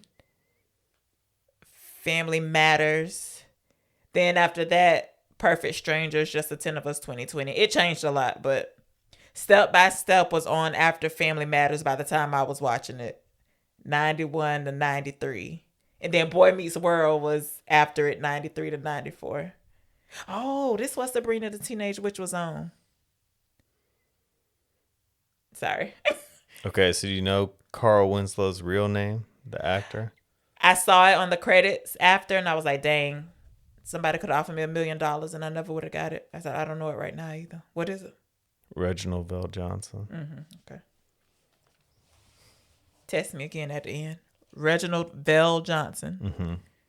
So Carl Winslow / Officer Powell is buying candy at a convenience store. And what do you call that man? Cashier. He was like, I thought you only ate donuts. And he was like, it's for my wife. She's pregnant. Mm-hmm. Anyway, so he leaves. He gets the call. And the guy's like, yeah, sure. He's giving him shit because he's overweight. Yeah. So he gets the call and he says he'll check it out. And he steps to the street. And surely he got cast as Carl Winslow because of him having this role, right? He's a cop on Family Matters too. Uh-huh. But I don't know. You don't know, like, you don't think so, or you don't know, like, you never considered it? I never considered it. He's at an AM PM. You ever been to one of those? No. Where are those? I guess LA? they weren't Would in be my my area by the guess. time I got there. Did you see how much gas cost? I did not. How much was it a gallon? Guess. I'm going to be bad at this. 1988. How much was it whenever you started driving? I don't know. You have no idea. Couldn't hazard a guess. 98 cents. Okay. So Is that your guess for this or guess for when I started driving? Okay. So 75 cents. 74. Ooh, really? Yep. I did it. So he steps to the street to try to get a better look at the building, and nothing's happening. I guess he just wanted to see. And I mean, nothing's happening from where he can see it, but we immediately go back to the building, and John and the henchmen are still exchanging shots. Some more shooting. Eventually, he gets to is it an elevator shaft? I don't know what Mm-hmm. he throws something down to see how far the drop is, and it takes a long time for the thing to hit the bottom. So he uses his gun to... Well, this is where he taps the naked ladies on the wall, too, and he says, girls. Okay. So he uses his... That doesn't qualify as being a one-liner. No, You think in the middle of a heated gun battle, okay, all right, running I see your through, that point. he taps the titty lady's picture and says girls? Okay, go ahead. Yes, but it was less because it's only one word. One-liner. One word and one liner are two different things. Anyway, I was just saying, since it's one word, it wasn't as quippy in a bothersome way. He uses his gun to lower himself down into the, if we're calling it an elevator shaft, I guess. How would you describe that? The opening's only yay wide, so the gun is slightly wider than that. Yeah, so he has the barrel and the butt of the gun wedged on the outer edge of the frame, and then he uses the strap to lower himself down into the elevator shaft. We're seeing the, gun's made of metal, but it's starting to bend, and it looks like it's having some give under Also, his weight. I guess he has no other choice, but this don't look like a smart move to me. Like, the holes, the areas he could jump into, like, they're not that wide to me, and they're like straight down. Like, I don't know what you could grip on. Like, it's just luck he happens to not fall to his death. Mm-hmm. So This makes my palms sweat. really, The scene, yeah. Him Really? lowering himself down, thinking of it being even slick material watching like it that. now, your even palms when are we sweating. watch it, yeah. Strange. Versus like the new Avatar has a lot of flying and scenes in the air and have no reaction like that at all. But they're supposed to be scary flying. You know what I mean? Like, are I you? would just think with having a height sensitivity, you have some sort of... You have a height sensitivity? Yeah. Why don't I know this? You're unobservant. Where have we I'm been living a that I life would notice unobserved. that you had a height I sensitivity? told you I don't like flying. Yeah, but I feel like everybody says that You just because don't? you're not on the ground. No, I don't. I enjoy it. So, yeah. At this point, Hans has realized that the police are probably on the way. So he tells Carl to just lock, I'm using quotation marks, lock John into the elevator shaft. Because if you start shooting now, there's a good chance that the police are going to hear. And he says to cut off the radio, or to stop talking over the radio, I think. Back to John, the gun strap breaks, and he manages to just grab onto, how are you going to say that? Grab onto a hole? But it turns out to be an AC duct. Mm-hmm. I have how, question mark. So John has a viewpoint of the henchmen as they're walking under the AC vent. What? Yeah, he's looking through the vent. Yeah. And Carl is using that's the Well, barrel. before the that, tip. he's in the vent. Here's where the lighter comes out. This is he lights the lighter. We get him looking into the camera. And what does he say? What is he lighting the lighter for? Come out to the coast. We'll have a few laughs. Okay. Why is he lighting the lighter? Just to see So where we he can is? see, It yeah. don't look that dark. Well, we wouldn't have this memorable shot that was in the promotional Memorable materials to for the you. movie. I bypassed right over. Didn't even write it It's down. part of what they parodied in the They parodied Ben it a lot. Stiller thing. Die Hard 12. So Die what piece of Hungry. the gun is that? The pointy end.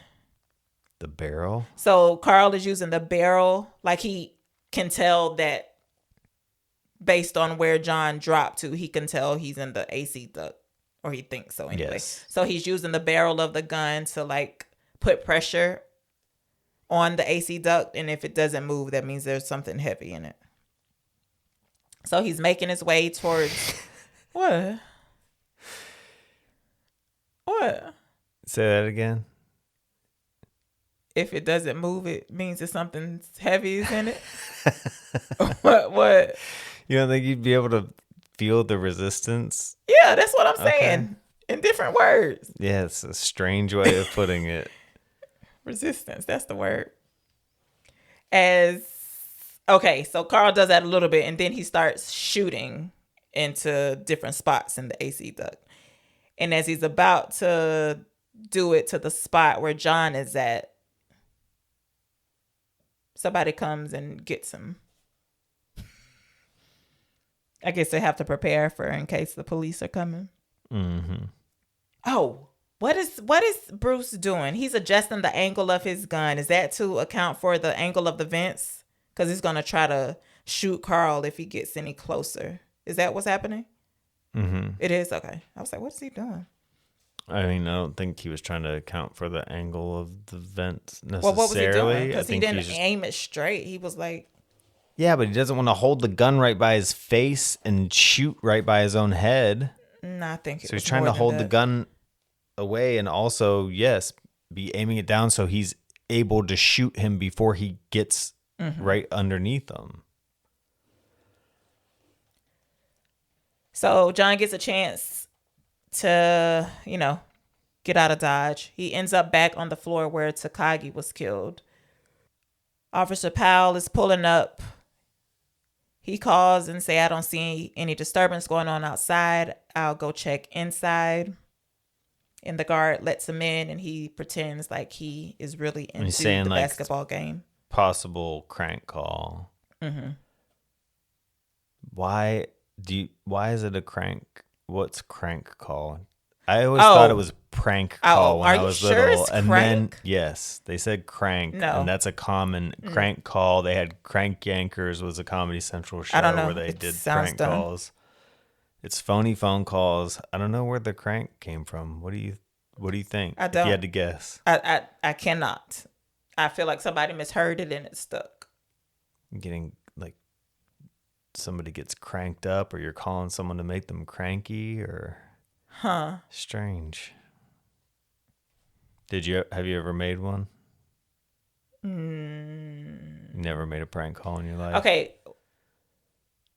Prank call is when you actually have to pretend to be somebody else. You don't just call and hang up, right? I mean, that could technically be considered a prank call, yeah. No, because I remember us calling, I don't know who or what, and hanging up. But was it ever to the point where they No. answered and they were like, if you call this number again? No. Mm-mm. No, Why? Did you often do prank calls? I'm sure I did. None specifically jumped to mind, but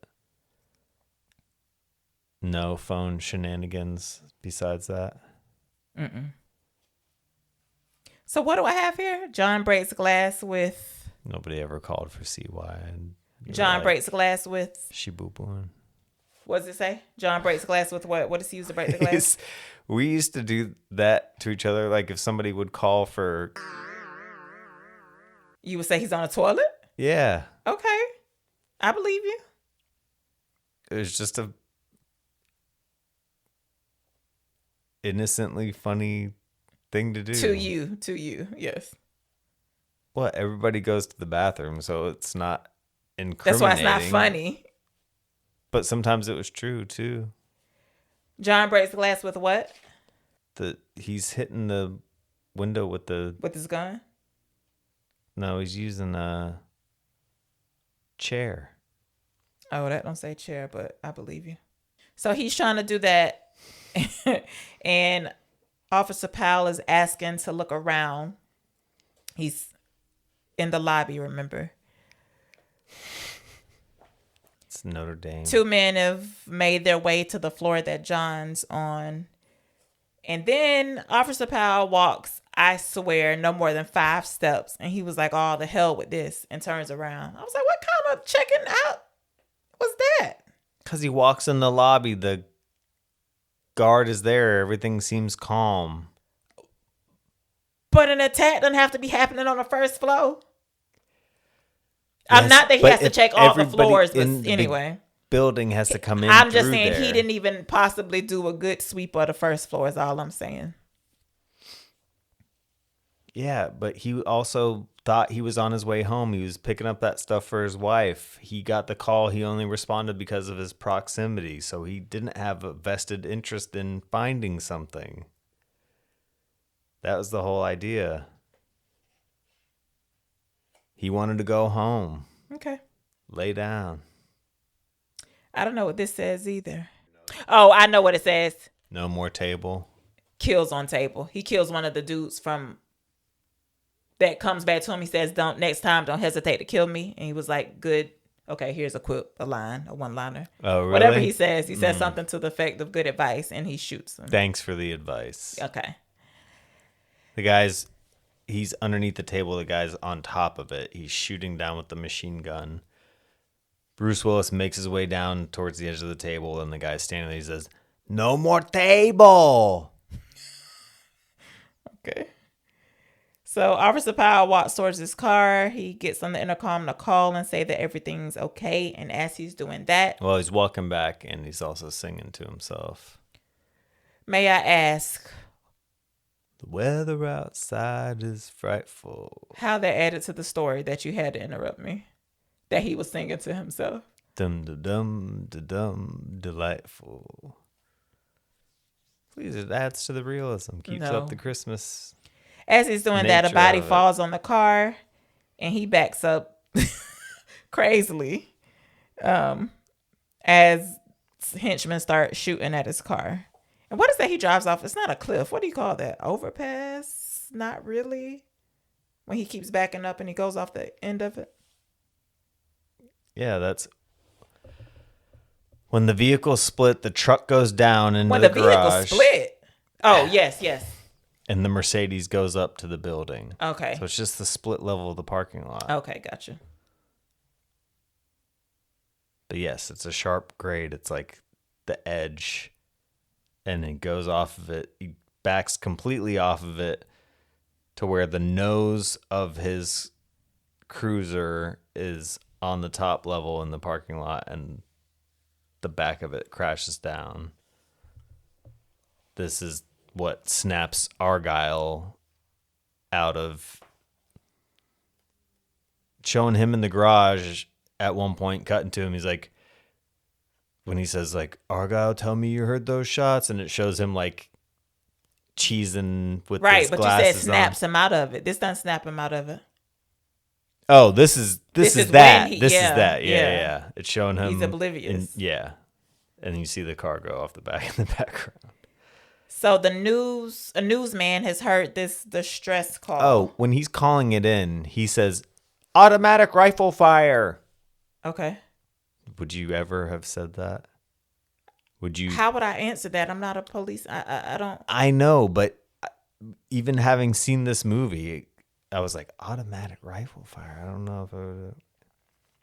That means you're dealing with a special kind of. Isn't that wrong? Right? That's not what AR stands for, right? Why not? So maybe it was just bad writing. Maybe the writer of this didn't know guns like we don't.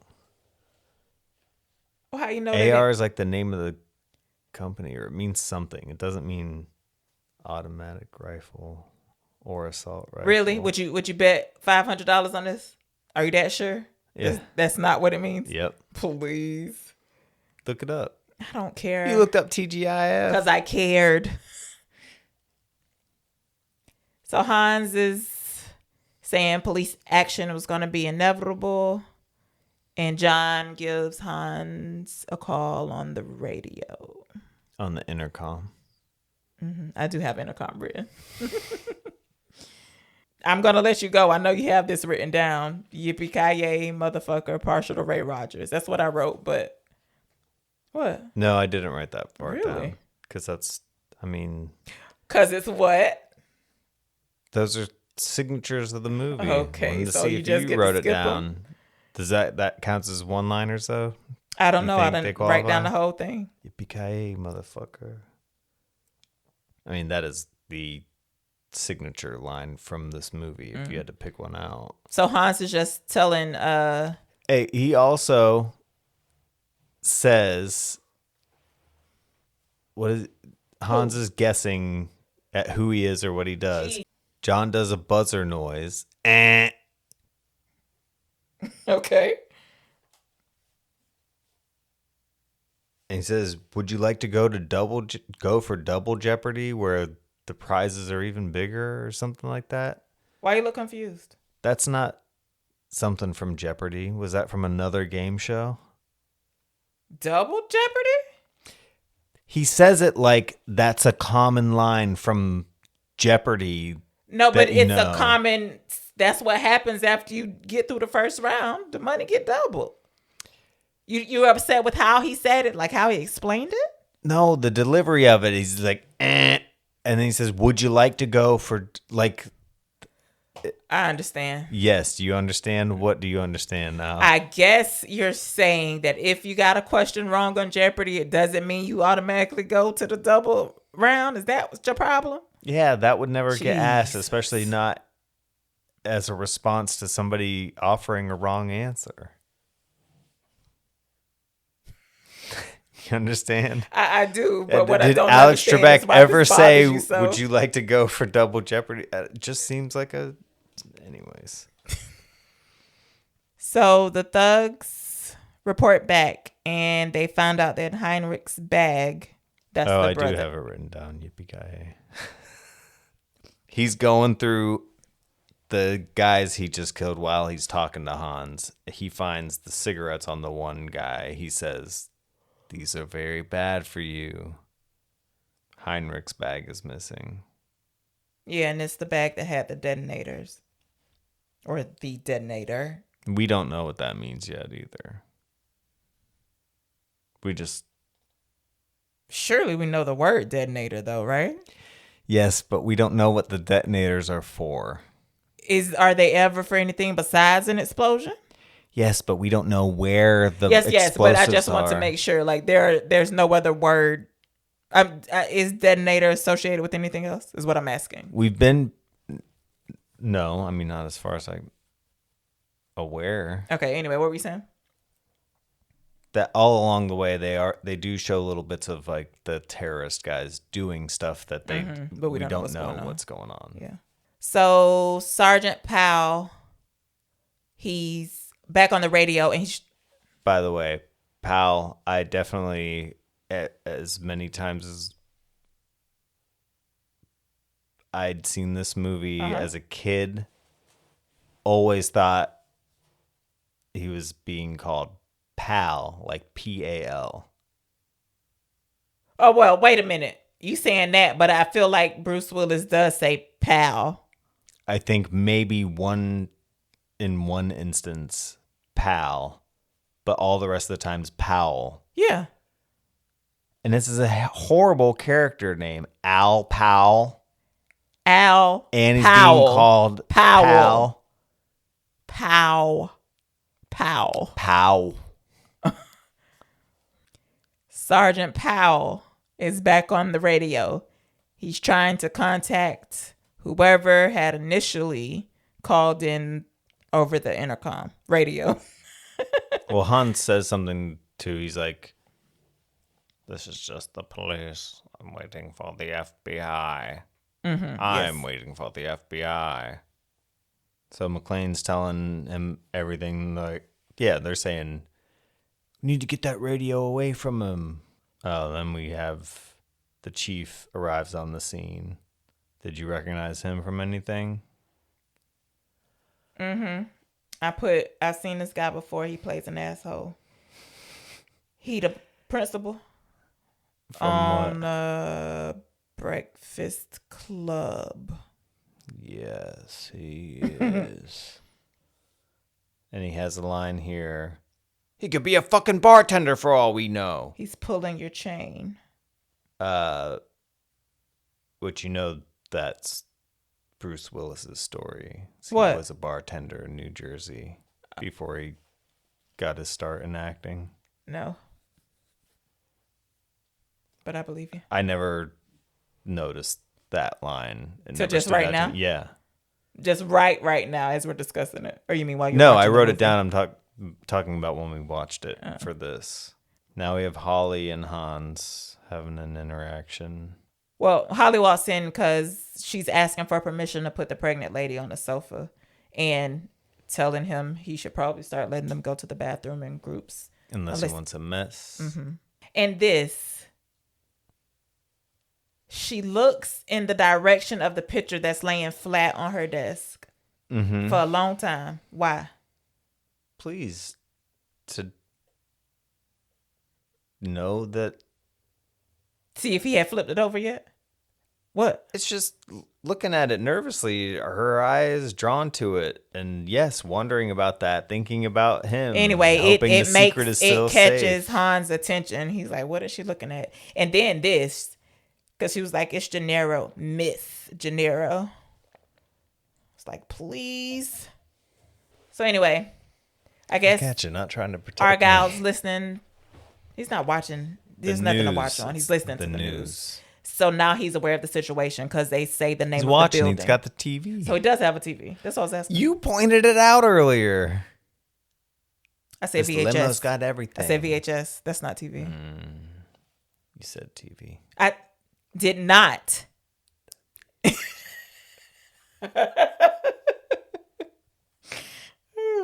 So yeah, Argyle is made aware of his situation.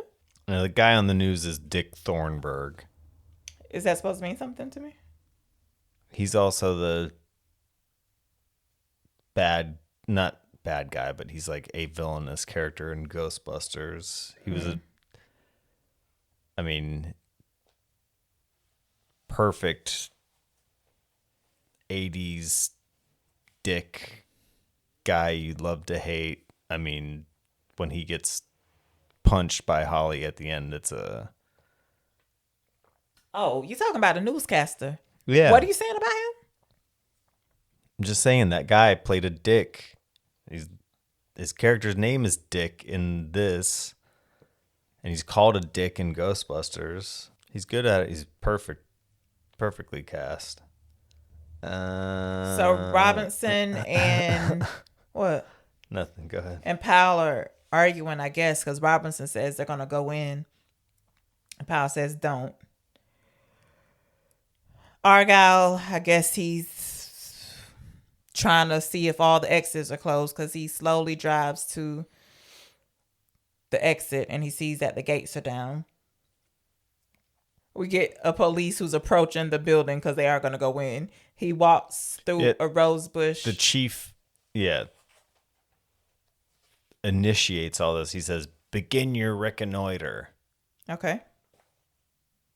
Have you ever used the word reconnoiter No, but I've heard it once. in this movie? No, it wasn't a movie though. Dang, I wonder what it was. Can't place it. You Okay, think it's but a common I don't know. tactical term with police? Reconnaissance, you know that. Mm-hmm. Anyways, it's just a peculiar line. Yes, the cops are running towards the building. You had to rewind this because one of them... Get a bunch of little scenes that are unimportant. Eventually, the henchman... No, you started saying about he runs into the rose bush. Actually. No. I did. I said he says, ow, because he walks through a rose bush. I got all of that out. He says, ow, Jesus. Yes, you're right. Excuse me. Don't want anybody to forget the name Jesus. And conversely, from the cops getting ready, also the terrorists are getting ready. Mm-hmm. Theo's calling it. What? Theo is watching on all the surveillance equipment they have around the building and calling it out what the cops are doing. Is Theo the black man with the glasses? Urkel. There's one Asian terrorist amongst them. So they have one black, one Asian. The rest of them seem to be German. Except European. One. I feel like one's white. Which one? Don't know. Are the Germans Oh, no. You know what? White? Never mind. I think. Never mind. Like I said, a bunch of unimportant scenes happen. Then the terrorists start shooting at the lights.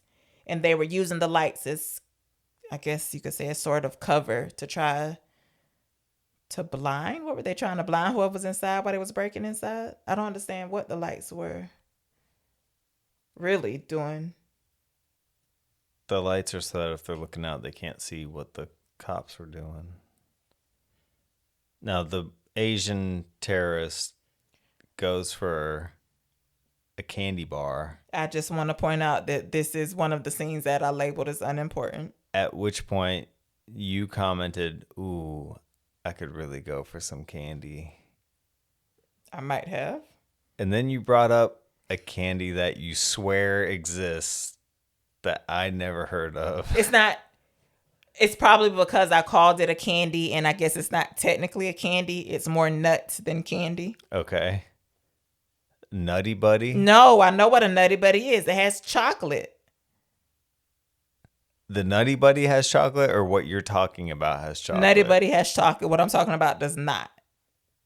I don't think a Nutty Buddy does have chocolate. Aren't Nutty Buddies the cookies? That's Nutter Butter. Okay. Listen, you don't even know what you're talking about. We on different levels with this candy. Just trust me. So what are you talking about? You said sugar coating on peanuts. Yes, I don't know what to tell you. It was good. And you said Nutty Buddy, but you're saying Nutty Buddy has chocolate. And I said Nutty Buddy even though I know that wasn't the name. But you just had to say it. Had nuts in it, so that's what came into my mind. But Nutty Buddies have chocolate. Nutter Butters do not. They have peanut butter. Mm-hmm. And this thing has no peanut butter and no chocolate. The terrorists are aiming just to wound the cops. Nuh-uh. Yeah. I know Hans, just wound them. He does, but then that first shot looks like it actually gets somebody bad. And he says, "Oh, I'm dead." What? What do you mean? It gets them bad. You can be wounded badly. Like he looks dead. So based on your assessment. Yeah, I bet if we watch it back. You would call him dead. I bet he dead. Okay. I bet he had a Nutty Buddy. There's a lot of, this is where some German orders are getting barked out. Mach schnell. I didn't look up what it meant. They're starting to roll the car in, right? What is that? Not a tank. He says send in the car. Yeah, it's some sort of tank-like vehicle. McCain's watching all the action from the window. This is where we get more. Theo's calling it like he's doing color commentary for a sporting event. He's switching from basketball to football now. The henchmen have a rocket launcher, and they aim at the tank, if that's what we're calling it. Mm-hmm. As it's trying to go up the stairs. And it's like an armored vehicle. Mm-hmm. It's not a tank. Armored vehicle. Yeah. That's what it is. So they get one off, I believe, and McClane asks Hans to pull them back, and he's made his point. Theo's like, the quarterback is toast. But another rocket is launched. Oh, this is where the Schwarzenegger line is. enough ammunition to orbit Arnold Schwarzenegger. He's talking to Powell on the radio. So he gets the axe. I think he's trying to cut through the elevator door. Is that what he's doing? Because he's going to send a bomb down the elevator shaft. Okay. I think he's just using it to get in between A little space open. To Okay, wedge that the makes door open more sense. so that he can open it all the way. Now we get the big explosion because of the bomb he threw down the elevator shaft. And he did that so that they would be hesitant about sending any more cops in because they're going to get killed. Is that what's going on? It was also because there were terrorists on the bottom floor that were shooting out at them. Right. Okay. So that means the Asian man is gone then. Yeah. Okay. Because they give a recap of how many people. Powell says, it looks like you got 2 more or something by what they're saying.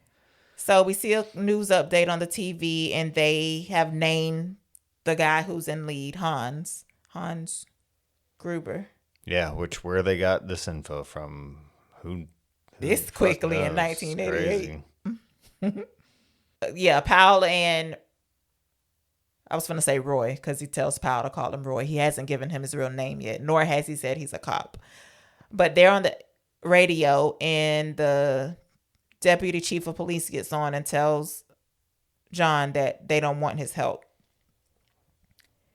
And I have Argyle listening in. Listening in to what? The limo has a radio. But are there not certain channels that everybody got to get on? Why everybody on the same channel? Like, how does Argyle know? He's like, oh, let me cut on the radio to see what I can hear. He could have scanned around, yeah. Scan the frequencies. Like that's just a normal thing one would do in 88 is what you're saying to me. If you had one available. If you had one of those radios and you know how to use it. Yeah. So Ellis he's addicted. He's sniffing drugs in the middle of the crowd. Yeah, he doesn't even care. I mean, why would you? And he says he's going to go to the office to make a deal. I do $1 million deals for breakfast. And Hans, you can tell right away, Hans thinks he's an idiot. He says, hey, sprechen Sie talk? What? He calls out to them after he does Yes, but what did you say? He says, sprechen Sie talk, like sprechen Sie Deutsch? What? Sprechen, like sprechen Sie Deutsch, do you speak German? Oh, and he says, sprechen Sie talk? Yeah. Okay. Hey, sprechen Sie talk? Do you speak talk? He's being a douchey fucking 80s coked up business guy. Hans, Bubby, I'm your white knight. I can get you to the guy upstairs. And at this point, you're like, oh no, he's going to tell him that Holly is the wife and he just has to hold her hostage. Mm-hmm. Cut back to Powell and John. He's spitting out a Twinkie. Powell can rattle off the fucking Twinkie ingredients. Yeah.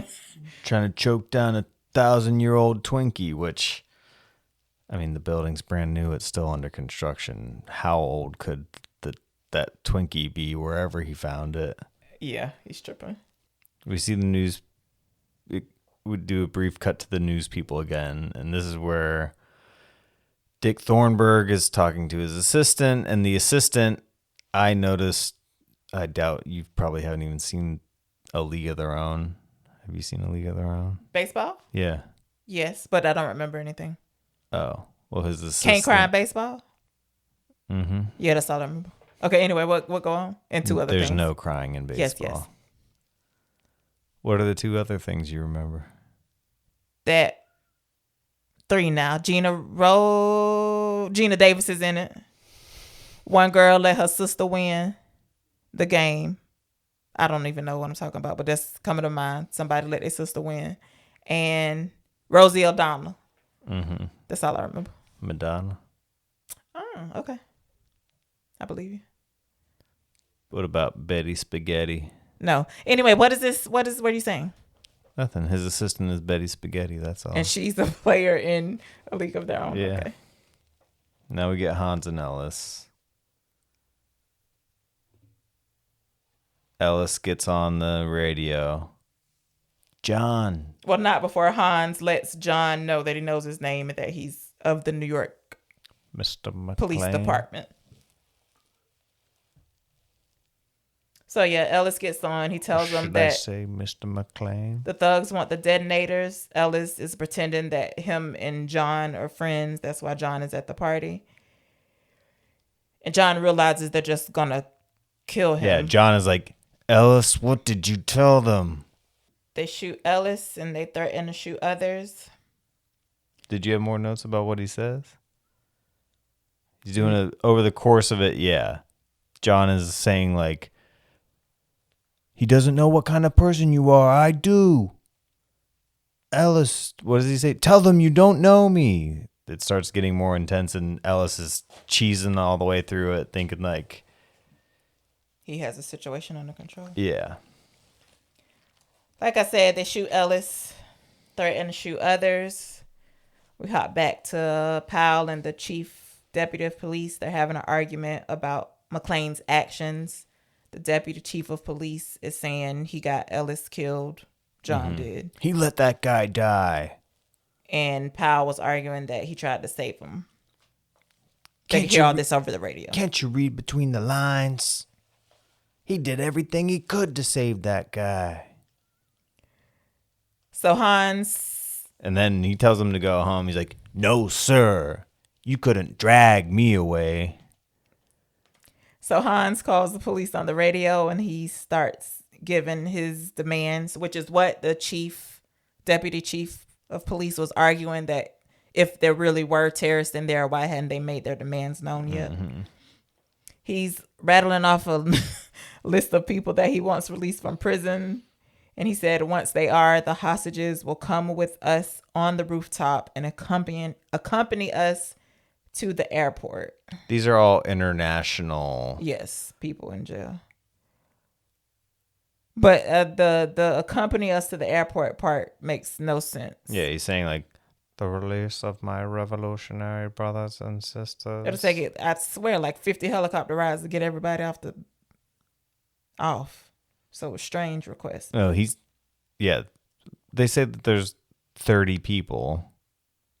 How many people fit in a helicopter? How big is a helicopter? What do you mean there's 30 people? At the party. There are more than 30 people at the party. No. They say it repeatedly. I'm sorry. They say 30 we're hostages. Talking about, you are telling me that the number of coworkers that they have corralled in that space is 30. That's not what you're saying to me. Mm-hmm. But you know that's not correct. No, they say it repeatedly. Who does? They say it over the radio, the police people. Where do you think they got that information? Because of what they know. I feel like I'm taking crazy pills. You saw that department. John McClane is reporting all that information to them of what's going on. So you're telling me all the employees on that floor at that party, you think there were only 30 people? That is not what you're saying to me. No, that is what I'm saying. How many do you think there were? I don't know if you're... we're pausing this and we're going to go pull up the party scene so you can see there are at least 100 fucking people. Just search on your phone and say how many hostages are there in the first Die Hard movie. I'm not saying that 30 wasn't a number shouted out somewhere along the lines. I'm saying that there's no way there's only 30 people at that party. And the fact that you think there are is blowing my mind. This is like blowing my mind. There were fucking 30 musicians. What the hell? Why are you so... Huh? Let's see. Listen, I want you to see a picture, not what somebody spits back about there being only 30 hostages, because it's incorrect. He brought 30 people with him. Below is in the first Die Hard, there were approximately 30 to 38 hostages. What did I just tell you? Are you looking at a picture? Are you looking at a picture of the party? Look at you bitter. I'm not bitter. I think you're crazy. You think I'm crazy for remembering what the movie says? And not what the movie looked like. And not what your mind remembered? It's not about what my mind remembers. Are you looking up a picture? Look at you bitter. I'm not bitter. Everyone's gonna be able. Are to you hear looking it. up anything? I just looked up how many hostages are in the first. I told you not to look that up. Well, you look up what you want to look up, and I'll look up what the facts are. It's a lot more than 30 fucking people. I tell you that. She'll tell you, and the movie will tell you different. All you gotta do is open your eyes. So now we know. When we get down to the last seal, Theo's saying to Hans, like, the last one will take a miracle. And Hans is saying, it's Christmas. Okay. And then we're back to the news. Also, you said you recognized the woman from the news. The actress's name is Mary Ellen Trainor. I don't even know who you're talking about. The newswoman. Yeah, she's blonde. She is. I don't know what I know her from, though. I just know that I know her face. I told you what you know her from. Oh, tell me again. Lethal Weapon. And I told you no. Mm-hmm. Who was she in Lethal Weapon? The psychiatrist for Riggs. Didn't even know I couldn't even remember he talked to one. You don't remember him being suicidal? Yes. Well, you've seen it more times than I do, so how One do you more remember time it than less you. than me? She's talking to somebody. Now they have an author. Yeah. He wrote a book, Hostage Terrorist Hostage. Mm-hmm. And he says Helsinki Syndrome. Uh-huh. Surely this is just joking, right? On Stockholm Syndrome? Or is Helsinki Syndrome something too? Ow. I don't know. Did you say ow? Yeah, my head. Your head hurt when you tried to think? When I laughed, it hurt. And then the male news anchor is like, as in Helsinki, Sweden. And the author corrects him. He says, Finland. Now we get the FBI coming in. We get the introduction of Johnson & Johnson. This is a joke on the You're right. branding. It does not exist. Johnson & Johnson. Big shot FBI guys. Okay. Johnson & Johnson, you want to describe them? One's black, one's white. That's all I got. Okay. Is there something else? No. Did you recognize them?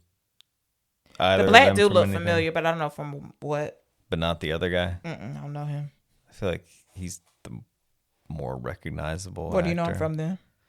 He was in a James Bond movie as the villain. Which one? License to Kill, I think. He was in The Goonies, which you haven't seen. Robert Davi. He's in... I'm sorry. What is the Goonies about? The Goonies is about What is the Goonies about? some kids trying to save their house, going on search for buried treasure. They have a treasure map. Yes. Is Dreyfus in there? No. What happens at the end? They save the house. Oh, you know who else is in that? Mary Ellen Trainor is in Goonies. Oh, yeah? Yeah. She's the mom. Josh Brolin's in it too. Now Hans is by himself. Checking explosives because Heinrich is dead. Checking. Well, we don't know what he's doing really. I'm pretty sure he said, I'll check the explosive. You go Okay. do whatever. Okay. He's walking around. He walks past. There's graffiti on one of these unfinished, which I thought was strange. Somebody spray painted "Merry Chris" then didn't finish writing Christmas. But who would have been doing graffiti on one of the unfinished floors that were under? That was strange, right? I assumed it was a construction worker Now we get with the Christmas spirit. Hans and John McClane meeting each other. Right. So Hans is checking explosives. He has to step up to see something. And when he steps down, John is pointing a gun at him. Oh, it's important to note as he's going to do that, he Yes. sets his gun and Right. stuff down, walks through a corridor. Yes. And now when he comes down, John McClane's got a gun on him. And he immediately puts on an American accent and acts very scared. Oh God, you're one of them. And this confused me. Well, no, not yet. I'll get to it. Surely, where are we under the impression that he is fooled or he is not fooled, John, by this act? I mean, we as an audience don't know yet because we've only seen I'm asking him. when this is over. No, he didn't believe him. Gives him an empty gun. Yes, but dang. Okay, so never mind. We'll get to it. I'll bring it back up when we get to it. It's in a few seconds. Cut back to the FBI real quick. They're spewing out some bullshit. The one guy says something like, The chief is given the information that John gave him. yeah, he's saying, sounds like a classic A7 scenario. Like they have a basic breakdown for exactly what's happening there. Right before the scene, though, John says to Hans, if you want to stay alive, stay with me. And this look, what? Please, you briefly, What? when you said that, sounded like RFK or something. You were like, Huh? John said the Hans. John said the Hans. And then Hans has this look on his face like, oh, you're him or something like that. Who did he think he was before he said that line? Like who else? Who in the world would be walking around barefoot because he clocks that he's barefoot with the gun? Like Hans keeps making these faces like he's having realizations about who he's talking to. He's pretending. No, He's you trying don't to know pretend. that's not what I mean. Don't worry about it. Of course he knows who it is. Okay, then why did he keeps making the faces like he keeps having realizations? What is it? What He's else is there to trying to realize? pretend. I don't That's know what what to I'm- tell you. These are not faces that you need to make if you're pretending. He's making these faces when John is not looking at him. I think he's just evaluating what's going on. He hasn't seen him in person yet, so he's just looking him over.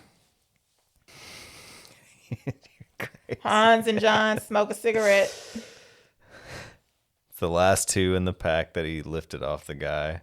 Yeah, I even wrote it. Why does he keep having realizations? John tells him he's a cop from New York. He asks him, he introduces himself. He's like, John McClane. And then he's like handing him the cigarette.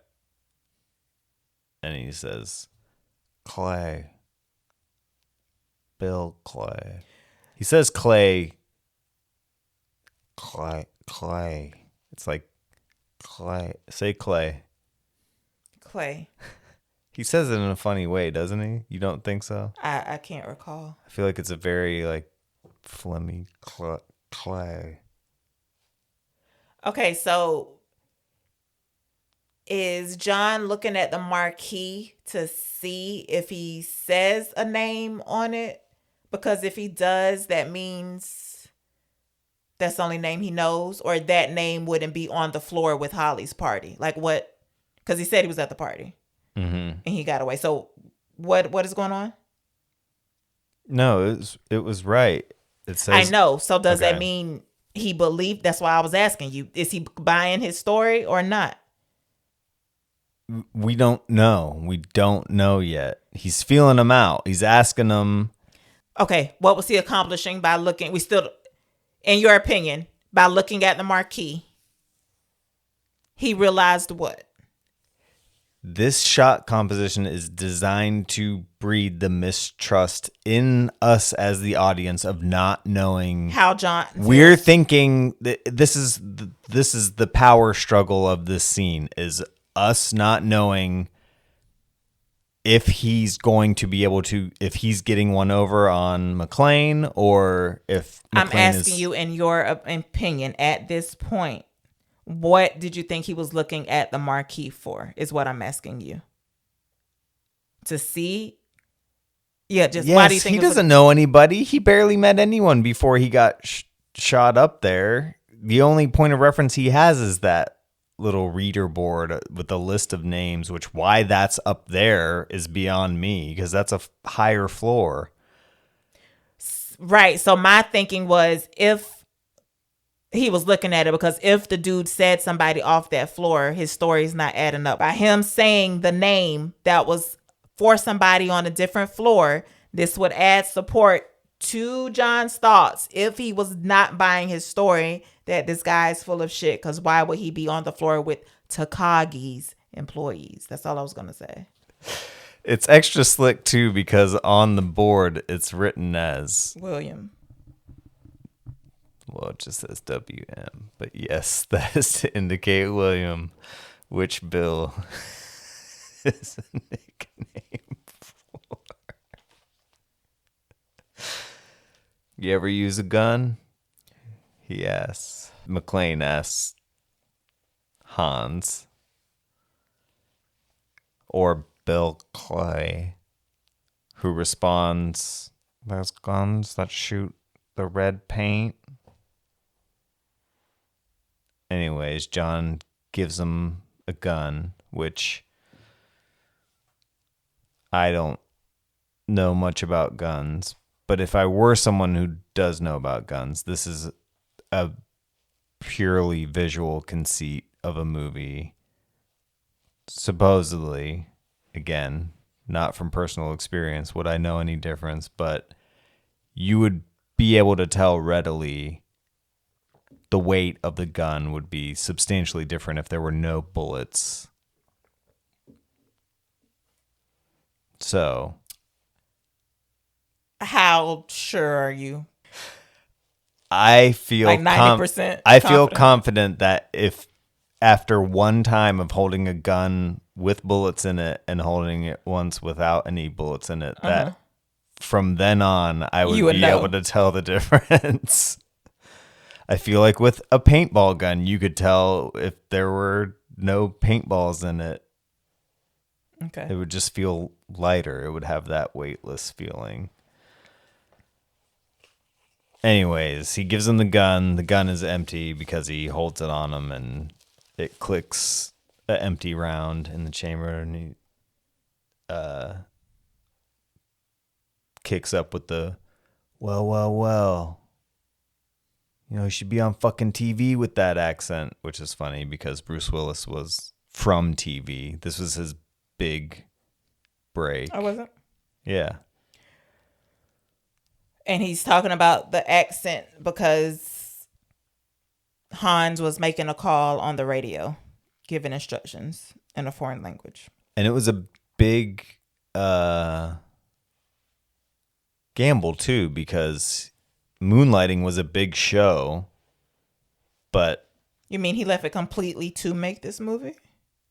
No, I think he did one more year after. It was a big gamble from the studio standpoint, putting him in the... Because he was like a fifth of the production budget. They paid him a lot out of the gate because he was on a successful TV show.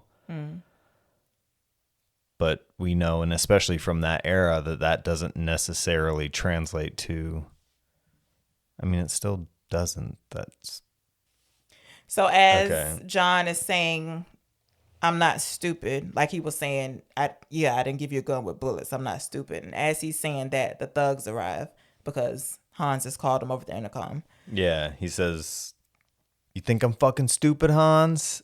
And then you hear the thugs coming out, and he says, "You're saying?" So he runs, and Hans, dang. He looks down at broken glass or something, and he remembers that John is barefoot. So he orders the guy, I think, is it Carl? Is it Carl that's come up? He orders Carl to shoot the glass partitions so that John will have trouble moving around so quickly. He says shoot the glass, and then they proceed to shoot so many times. Bullets. Yeah, it's happening crazy. Nonstop, and even John says, "Jesus Christ!" Yeah. And then, he sees the body. Yeah, that's what I put. He sees the body. So John escapes, but he leaves behind the bag with the detonator. So they have that back. And he had to run across all the broken glass so his feet get cut to shit. Well, we haven't seen that yet, but yes. Okay. So the news people in the meantime have been digging and they found McClane's house address in LA. But I'm guessing just when they got information from New York, they also got the wife's name. And the wife's name must have been the one that got a hit in California because he doesn't live in California. It says McClane's address in LA. So they must be talking about Holly. So the thugs come back down to where the employees are. And Carl, I think, is still upset. And she's like, only John can drive somebody that crazy. Then we see John's feet are bleeding a lot. He's like dragging himself to the bathroom. Theo cracks the 6th digit and calls Hans and gives him an update. Powell calls McClane to check in. He tells him that the guys have a bet. Is it on whether or not he survives? Mm-hmm. Okay. And put me down for 20. yeah, I'm John good says, for put it. me down. Powell and McClane are being all buddy, and John offhandedly just asks why Powell is a desk jockey. That's not what you call him. What do you call it? Yeah, that's what he refers to himself as. Okay. And he tells him he accidentally... You got flat feet? He tells him he accidentally shot a kid and he knew he wouldn't be able to bring himself to draw on anybody anymore. Yeah. The Reginald Vell Johnson sad story. It's dumb. This is one of the... It's fine. It's whatever, but... What's dumb about it? It just feels like a screenwriting exercise, like it didn't feel like the right moment to share. Is that what you mean? No, it just feels like a function of screenwriting. Like, give him a story and character background, and the fact that they feel compelled to pay this off later in a very ridiculous way. That has no impact, and you're so past the point of giving a shit about it being an unresolved issue. Yeah, the movie could have ended before that part happened, and it would have been fine. It means nothing. It adds nothing. Like, it's fine that it happens, but it's a distraction and later a hindrance. Probably just, but it gives one more quiet moment while John is nursing his wounds and picking the glass out of his feet. So they can teach you anything except how to live with a mistake. That's what he says. I guess John is using one hand to hold down the radio button, but I swear both hands are busy picking glass out of his feet. But well, he only has to hold it down when he's talking. Yeah, that's what I'm talking about. But it's showing him listening to... If you say so. Go I ahead. said okay. He said, "Pal, when me and the other 33 to 38 hostages get out of here..." Go ahead. So Hans is come down to where Theo is with the vault.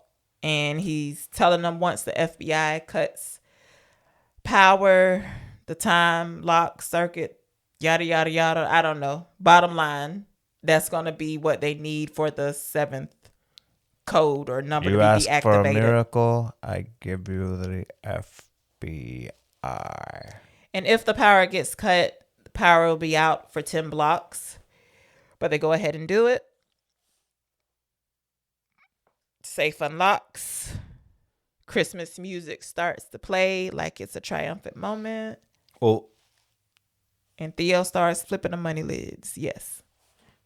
Did you have any idea when you became aware of chain of command or like interdivisional rivalry between like police and FBI? Like, no, I feel like my full thing yeah, now. I feel like my understanding of it is tenuous at best, but like FBI is it happened in Bosch. federal. They have justified. Surely other places. Yeah, there's marshals, there's FBI, CIA, police, state troopers vying for jurisdiction, and Yeah, I don't know how it works. I feel like this was maybe, having seen it at a young age, probably a first introduction to the idea of like, oh, well, the FBI Outranked. is greater than police. Yeah. So John starts doubting if he's going to make it out alive. So he tells Powell what to say to his wife. He's sorry and all that.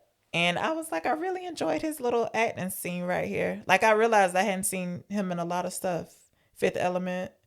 And he did the voice of Mikey and Look Who's Talking. But those are about the only things I've seen him in.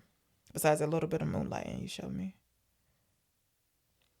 Anyway, I enjoyed the scene when he gets all teary-eyed. Well, not teary-eyed, but you know what I mean. Regretful. Told her I love you 1,000 times, After that line. but she never heard me say I'm sorry. So the news... Is that what you want? I bet I said I love you way more than 1,000 times to you. 1,000 times isn't that many, even if it's once a day. That's 3 years. Lucy only looks about, what, 6? Okay, so he don't say it every day. The newsman comes to the house. Paulina is telling him no, he cannot come inside to talk to the kids.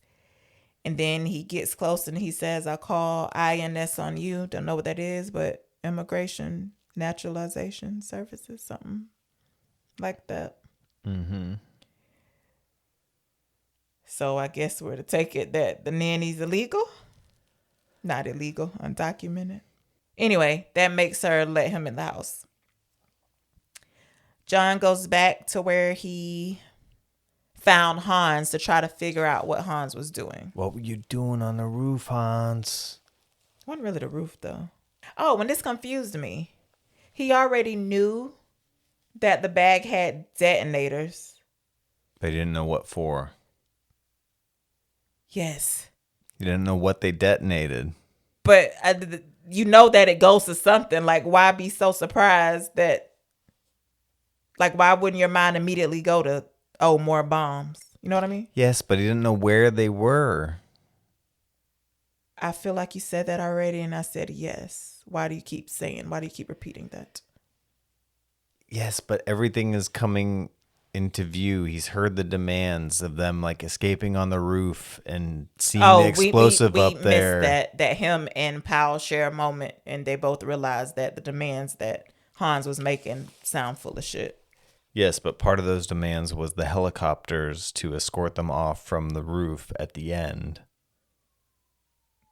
Yes, but surely you can deduce that I'm talking about the random people getting released. But you're saying the surprise in him seeing the explosives that are lining the perimeter of the roof where, according to Hans, he's going to have the helicopters come meet them at the end of whatever this endeavor is. So that's where the surprise of, now I understand the plan more fully. Because he doesn't know about what they talked about in the office. Did he hear about the bearer bonds? He didn't know about any of that they're robbing. He only talks about that later. So John sees the explosives. He calls on the radio and he says it's a double cross. And what interrupts this? Carl. He finds him and they fight, right? Mm-hmm. Okay. But Powell did hear that part about double cross. And as he says that, Powell looks up and sees the 2 helicopters, one of them with Johnson & Johnson on it, heading towards the building. So as as John and Carl are fighting, we go back to where the employees are being held, and Holly's daughter, Lucy, is on the news. Just, what is she saying? Saying, I love you, mommy, or something to that effect. And she looks at the TV, and I guess in a knowing way, a sad way. And Hans is looking at her, and then he walks over to where she had flipped the picture down of the family and flips it back up. And he realizes that Holly is John's wife. We're back in the helicopter. Hans tells people to move to the roof. Agent Johnson is going over the projections of whatever. Oh, yeah, I wrote it down. They're expecting passenger whatever. Not expecting 25%. They're not expecting an armed airship, whatever. Yeah, and he's saying we'll lose 20 to 25% of the hostages tops. So their idea is they have 2 helicopters, one of which is going to have them in it with guns, and they're going to take out the terrorists as they're approaching the roof. Something stupid. Then we go back to McClane and Carl fighting. And this is a good fight for, again, more... Well, Hans calls out to McClane on the intercom. Then we go back to the fighting again. There's more good, realistic exchanges happening during this of him, like, in the heat of it, and as the audience, when you're watching... Dialogue? Yeah. Okay. Of him saying, "Motherfucker, I'll kill you," while he's beating him and trying to... That's good exchange. It's just when people are fighting, in lieu of the one-liner, something more realistic and in like a... Okay. You know, an exclamation like that, you would want to yell something like that out of somebody who's trying to kill you, and especially after you've been through so much in one night. You're just a regular policeman. You've killed many. You blew up elevator shaft. You've killed almost 10 people already. 10? I don't know. Hans is very forthcoming with information to Holly, or Holly figures it out, or whatever's going on. She says something, "You're nothing but a common thief," and he corrects her. He says, "I'm an exceptional thief, Mrs. McClane." John eventually gets a chain around Carl's neck, and it looks like Carl has been hung. Mm-hmm. He says, "I'll kill you, I'll cook you, I'll eat you." Okay. John makes his way back to the building where Holly is being held. Well, actually, no, he makes it to the top of the building because the employees have moved to the helipad. And he tells them to go back downstairs and ask where Holly is. And they're not moving, even though he says to get back down. So he has to start shooting for them to start running back downstairs. The helicopter sees him shooting, and so they start shooting. He has to find a way to get off of the building. So he unwinds the fire hose, makes a knot, and he jumps off the building as it explodes. He ties it around his waist, makes a knot tying it around his waist. Mm-hmm. Does that explain it better than saying he finds a fire hose, ties it in a knot? He didn't indicate any of that at all. So yes, he does that. He ties the fire hose around his waist, and we don't know what he's doing either. And he says, "Oh, John, what the fuck are you doing?" They're gonna blow the roof. Oh God, please don't let me die. The roof explodes. It blows whatever what do you call that? Not the spindle. What's the fire hose wrapped around? The holder. The hose holder. The hose holder with Al Pal. Gets dislodged and hooks you gotta wait. Okay, yes, it hooks on the edge. Yeah. Okay. Which stops him from falling completely off. Yes. And then he tries to break the glass with his feet. I mean, what other option does he have at this point? The gun that he's going to use? Yeah, well, he's trying to save bullets. He doesn't have extra clips. I think he forgot he had it. Anyway, so he shoots the glass, and then he's able to break it and swing into another floor. Mm-hmm. doesn't have a lot of time to rest because the hose holder dislodges off the corner of the roof and starts falling. And he's still tied to it, remember? It's heavy. It's pulling him out. Mm-hmm. The incredulity with which you treated this. I just felt like it would have happened faster. I thought he would have been yanked out in no time. But he has time to, he's like getting pulled in increments. You know what I mean? I thought that was weird. I feel like it's at a steady pace. He's on a rug that's getting pulled out. He's trying to lean back and pull against it. And he's tugging at it, trying to undo the knot that he tied in the hose, which he does successfully, as you may guess. Oh, we forgot to mention the helicopter also explodes when the bombs go off. The one with Johnson & Johnson in exactly what you said, how he untied. Johnson & Johnson, yeah, they get blown up. John goes back to whatever floor Holly's on. We quickly go back to Argyle. He sees an ambulance being driven off the truck that Brendan says is a box truck. John overhears. It was the funniest thing I said all night. John overhears Holly talking. And he only has 2 bullets. And then he looks and he sees some tape. We go back to Argyle. It's like holiday packing tape. Okay. It's got like little... Does it have decorations on it? Christmas trees or something, candy canes or something on it. Really? I think so. It's some kind of decorative tape. It's not just regular tape. So Argyle's rolling slow, and then he speeds up and slams into the truck. Into the ambulance. Which is a sort of truck.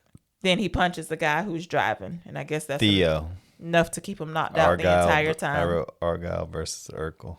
Now we're back to McLean. We get 9, this is mine. I guess that Hans said that? Yeah. Well, I don't know what you're talking about, but John calls out for Hans. Hans holds a gun to Holly's head. John limps down the hallway. Remember, his feet are really tore up. He's explaining why he was blowing up the place. Something about if they think you already died in the explosion, they won't look for you. But I don't think that's true. He said you don't steal $640 million and escape without people coming looking for you unless they think you're already dead. But just because the building explodes, I'm saying he's not thinking this all the way through is what I'm saying.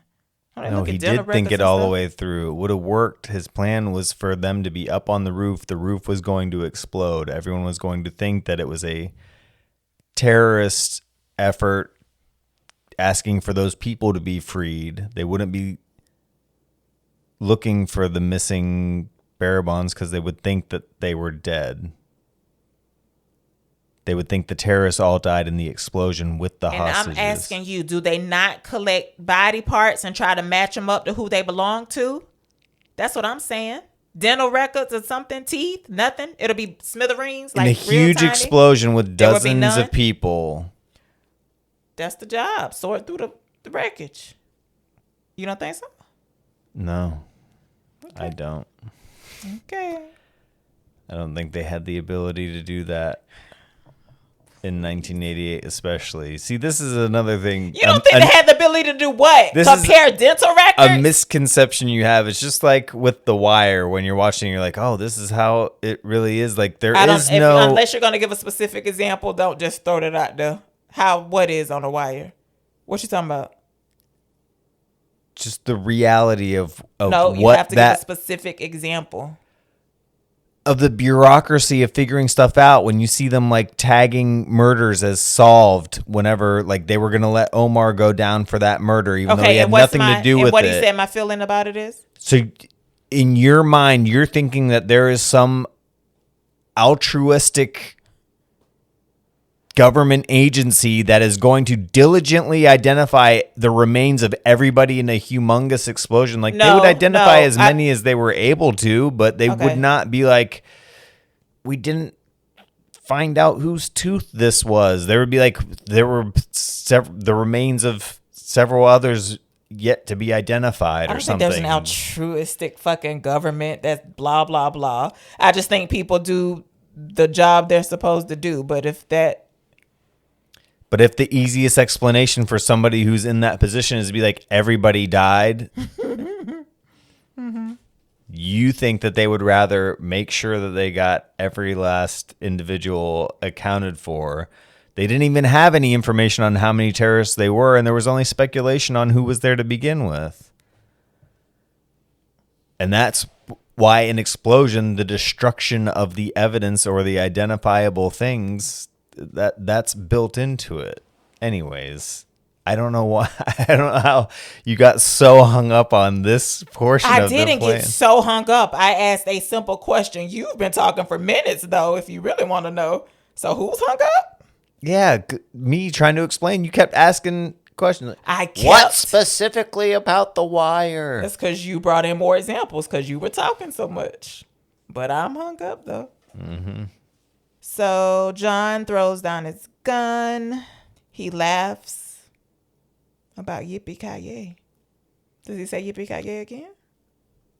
No, he says something about... Yeah, he says it to him, and Hans says it to John. Uh-huh. And he's saying, this is not like your westerns. You do not get to ride off into the sunset with Grace Kelly.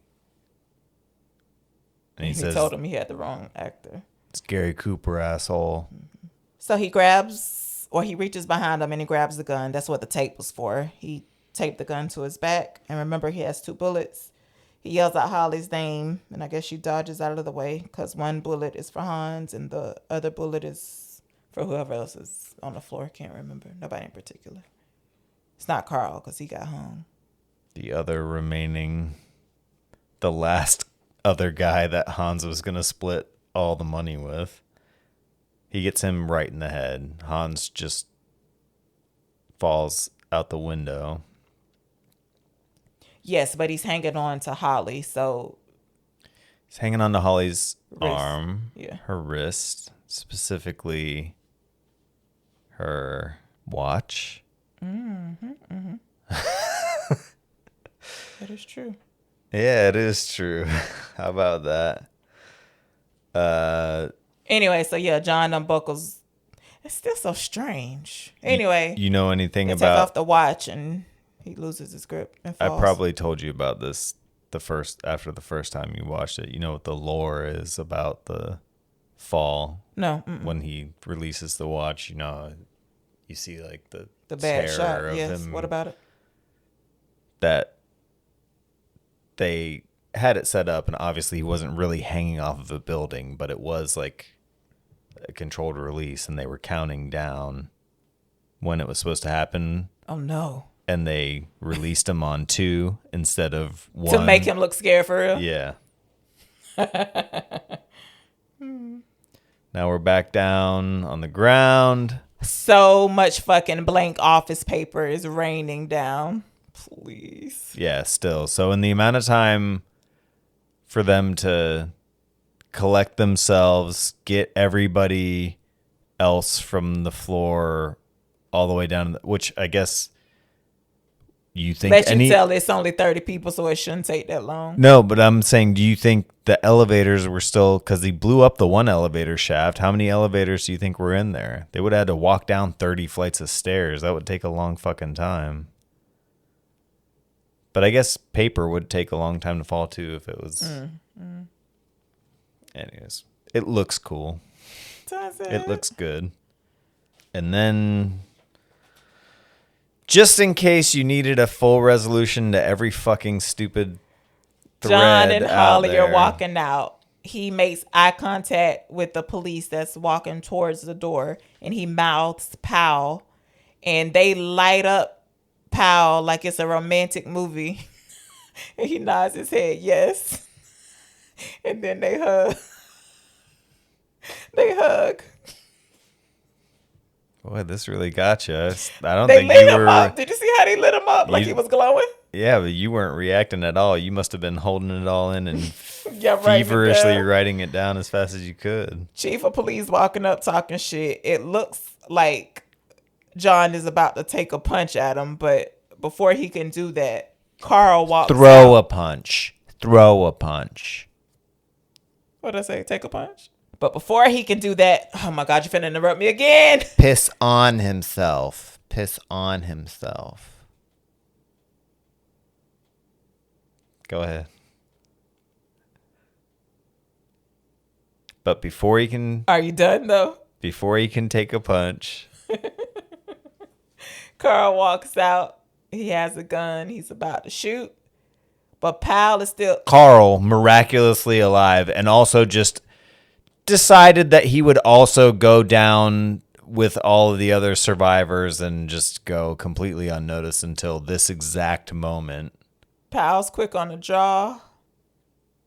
He shoots him good multiple times. So he hasn't lost his mojo after all.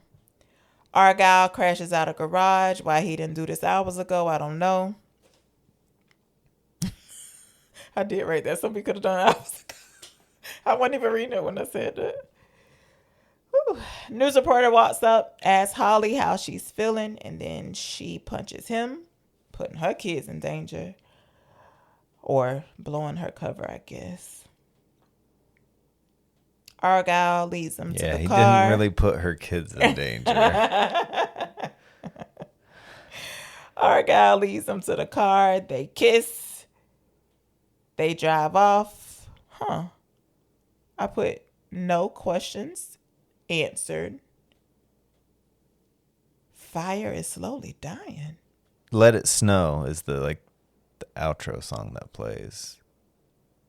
Oh, that's why I was writing the lyrics so to that. I was going to ask what delightful. song it is.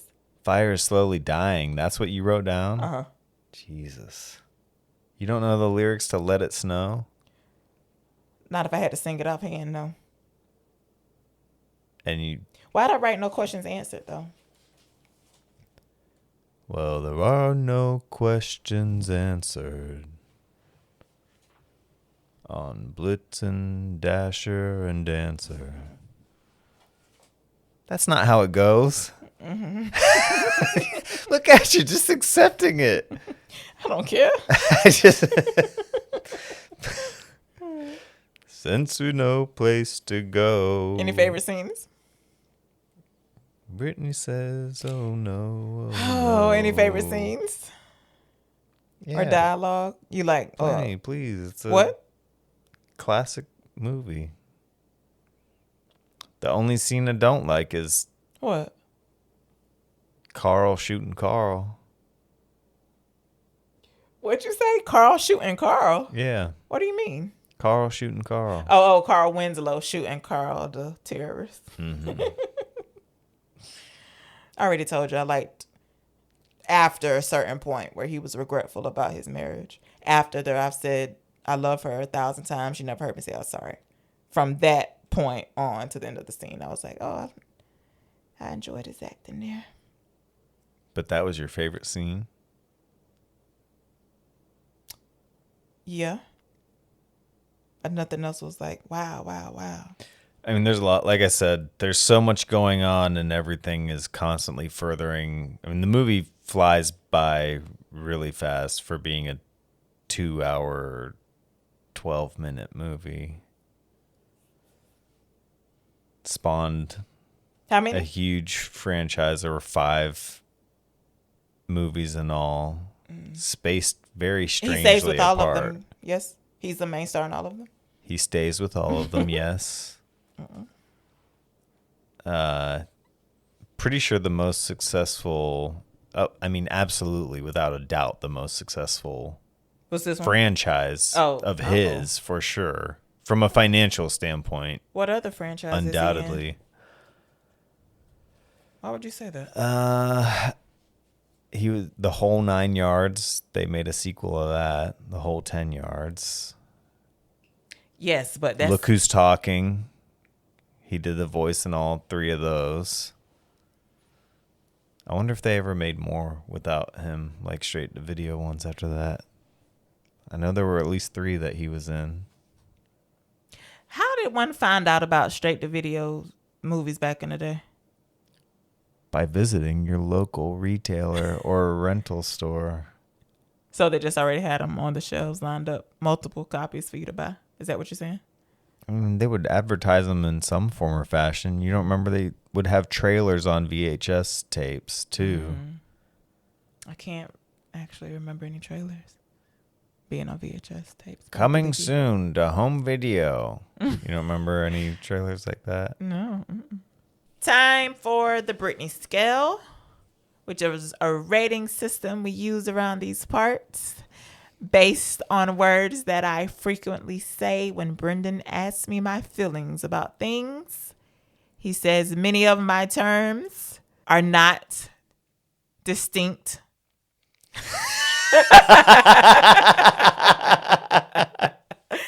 But they are, because we have arranged them from worst to best. They are bad, okay, regular, decent, and good. I will give this a decent. A decent? Between regular and decent, but more towards a decent. Between regular and decent, I felt like you were really... Well, you felt wrong, buddy. You must This have does been, not deserve a good in my rating system. You must have been drunk the first time you watched it then, because you would have definitely rated it good after that, the way you were acting. Well, you have to watch it again for the stuff to settle. You'd be like, oh, why is this like that? You know what I mean? What'd you give it? Oh, it sounds like you're going to give it a good. Yeah, it's a good for me, for sure. Mm-hmm. I don't know. You don't know what?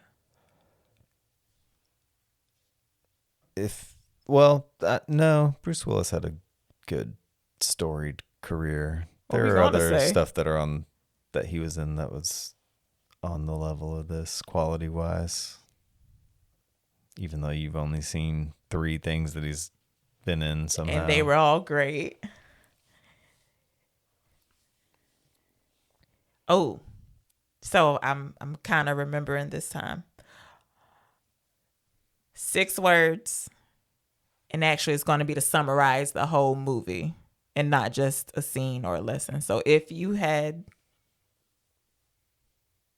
to describe this movie, its plot or synopsis in 6 words or less, what would you say? Take your time, because I got to think too. Spend Christmas alone. Okay. No, that gives nobody the idea. That could be for Home Alone. Okay. It has to be not able to That be uses applied. the word in it. Oh, you're saying you wouldn't use that for Home Alone because it uses the word alone? Is that what you're saying? Yeah. Let me think.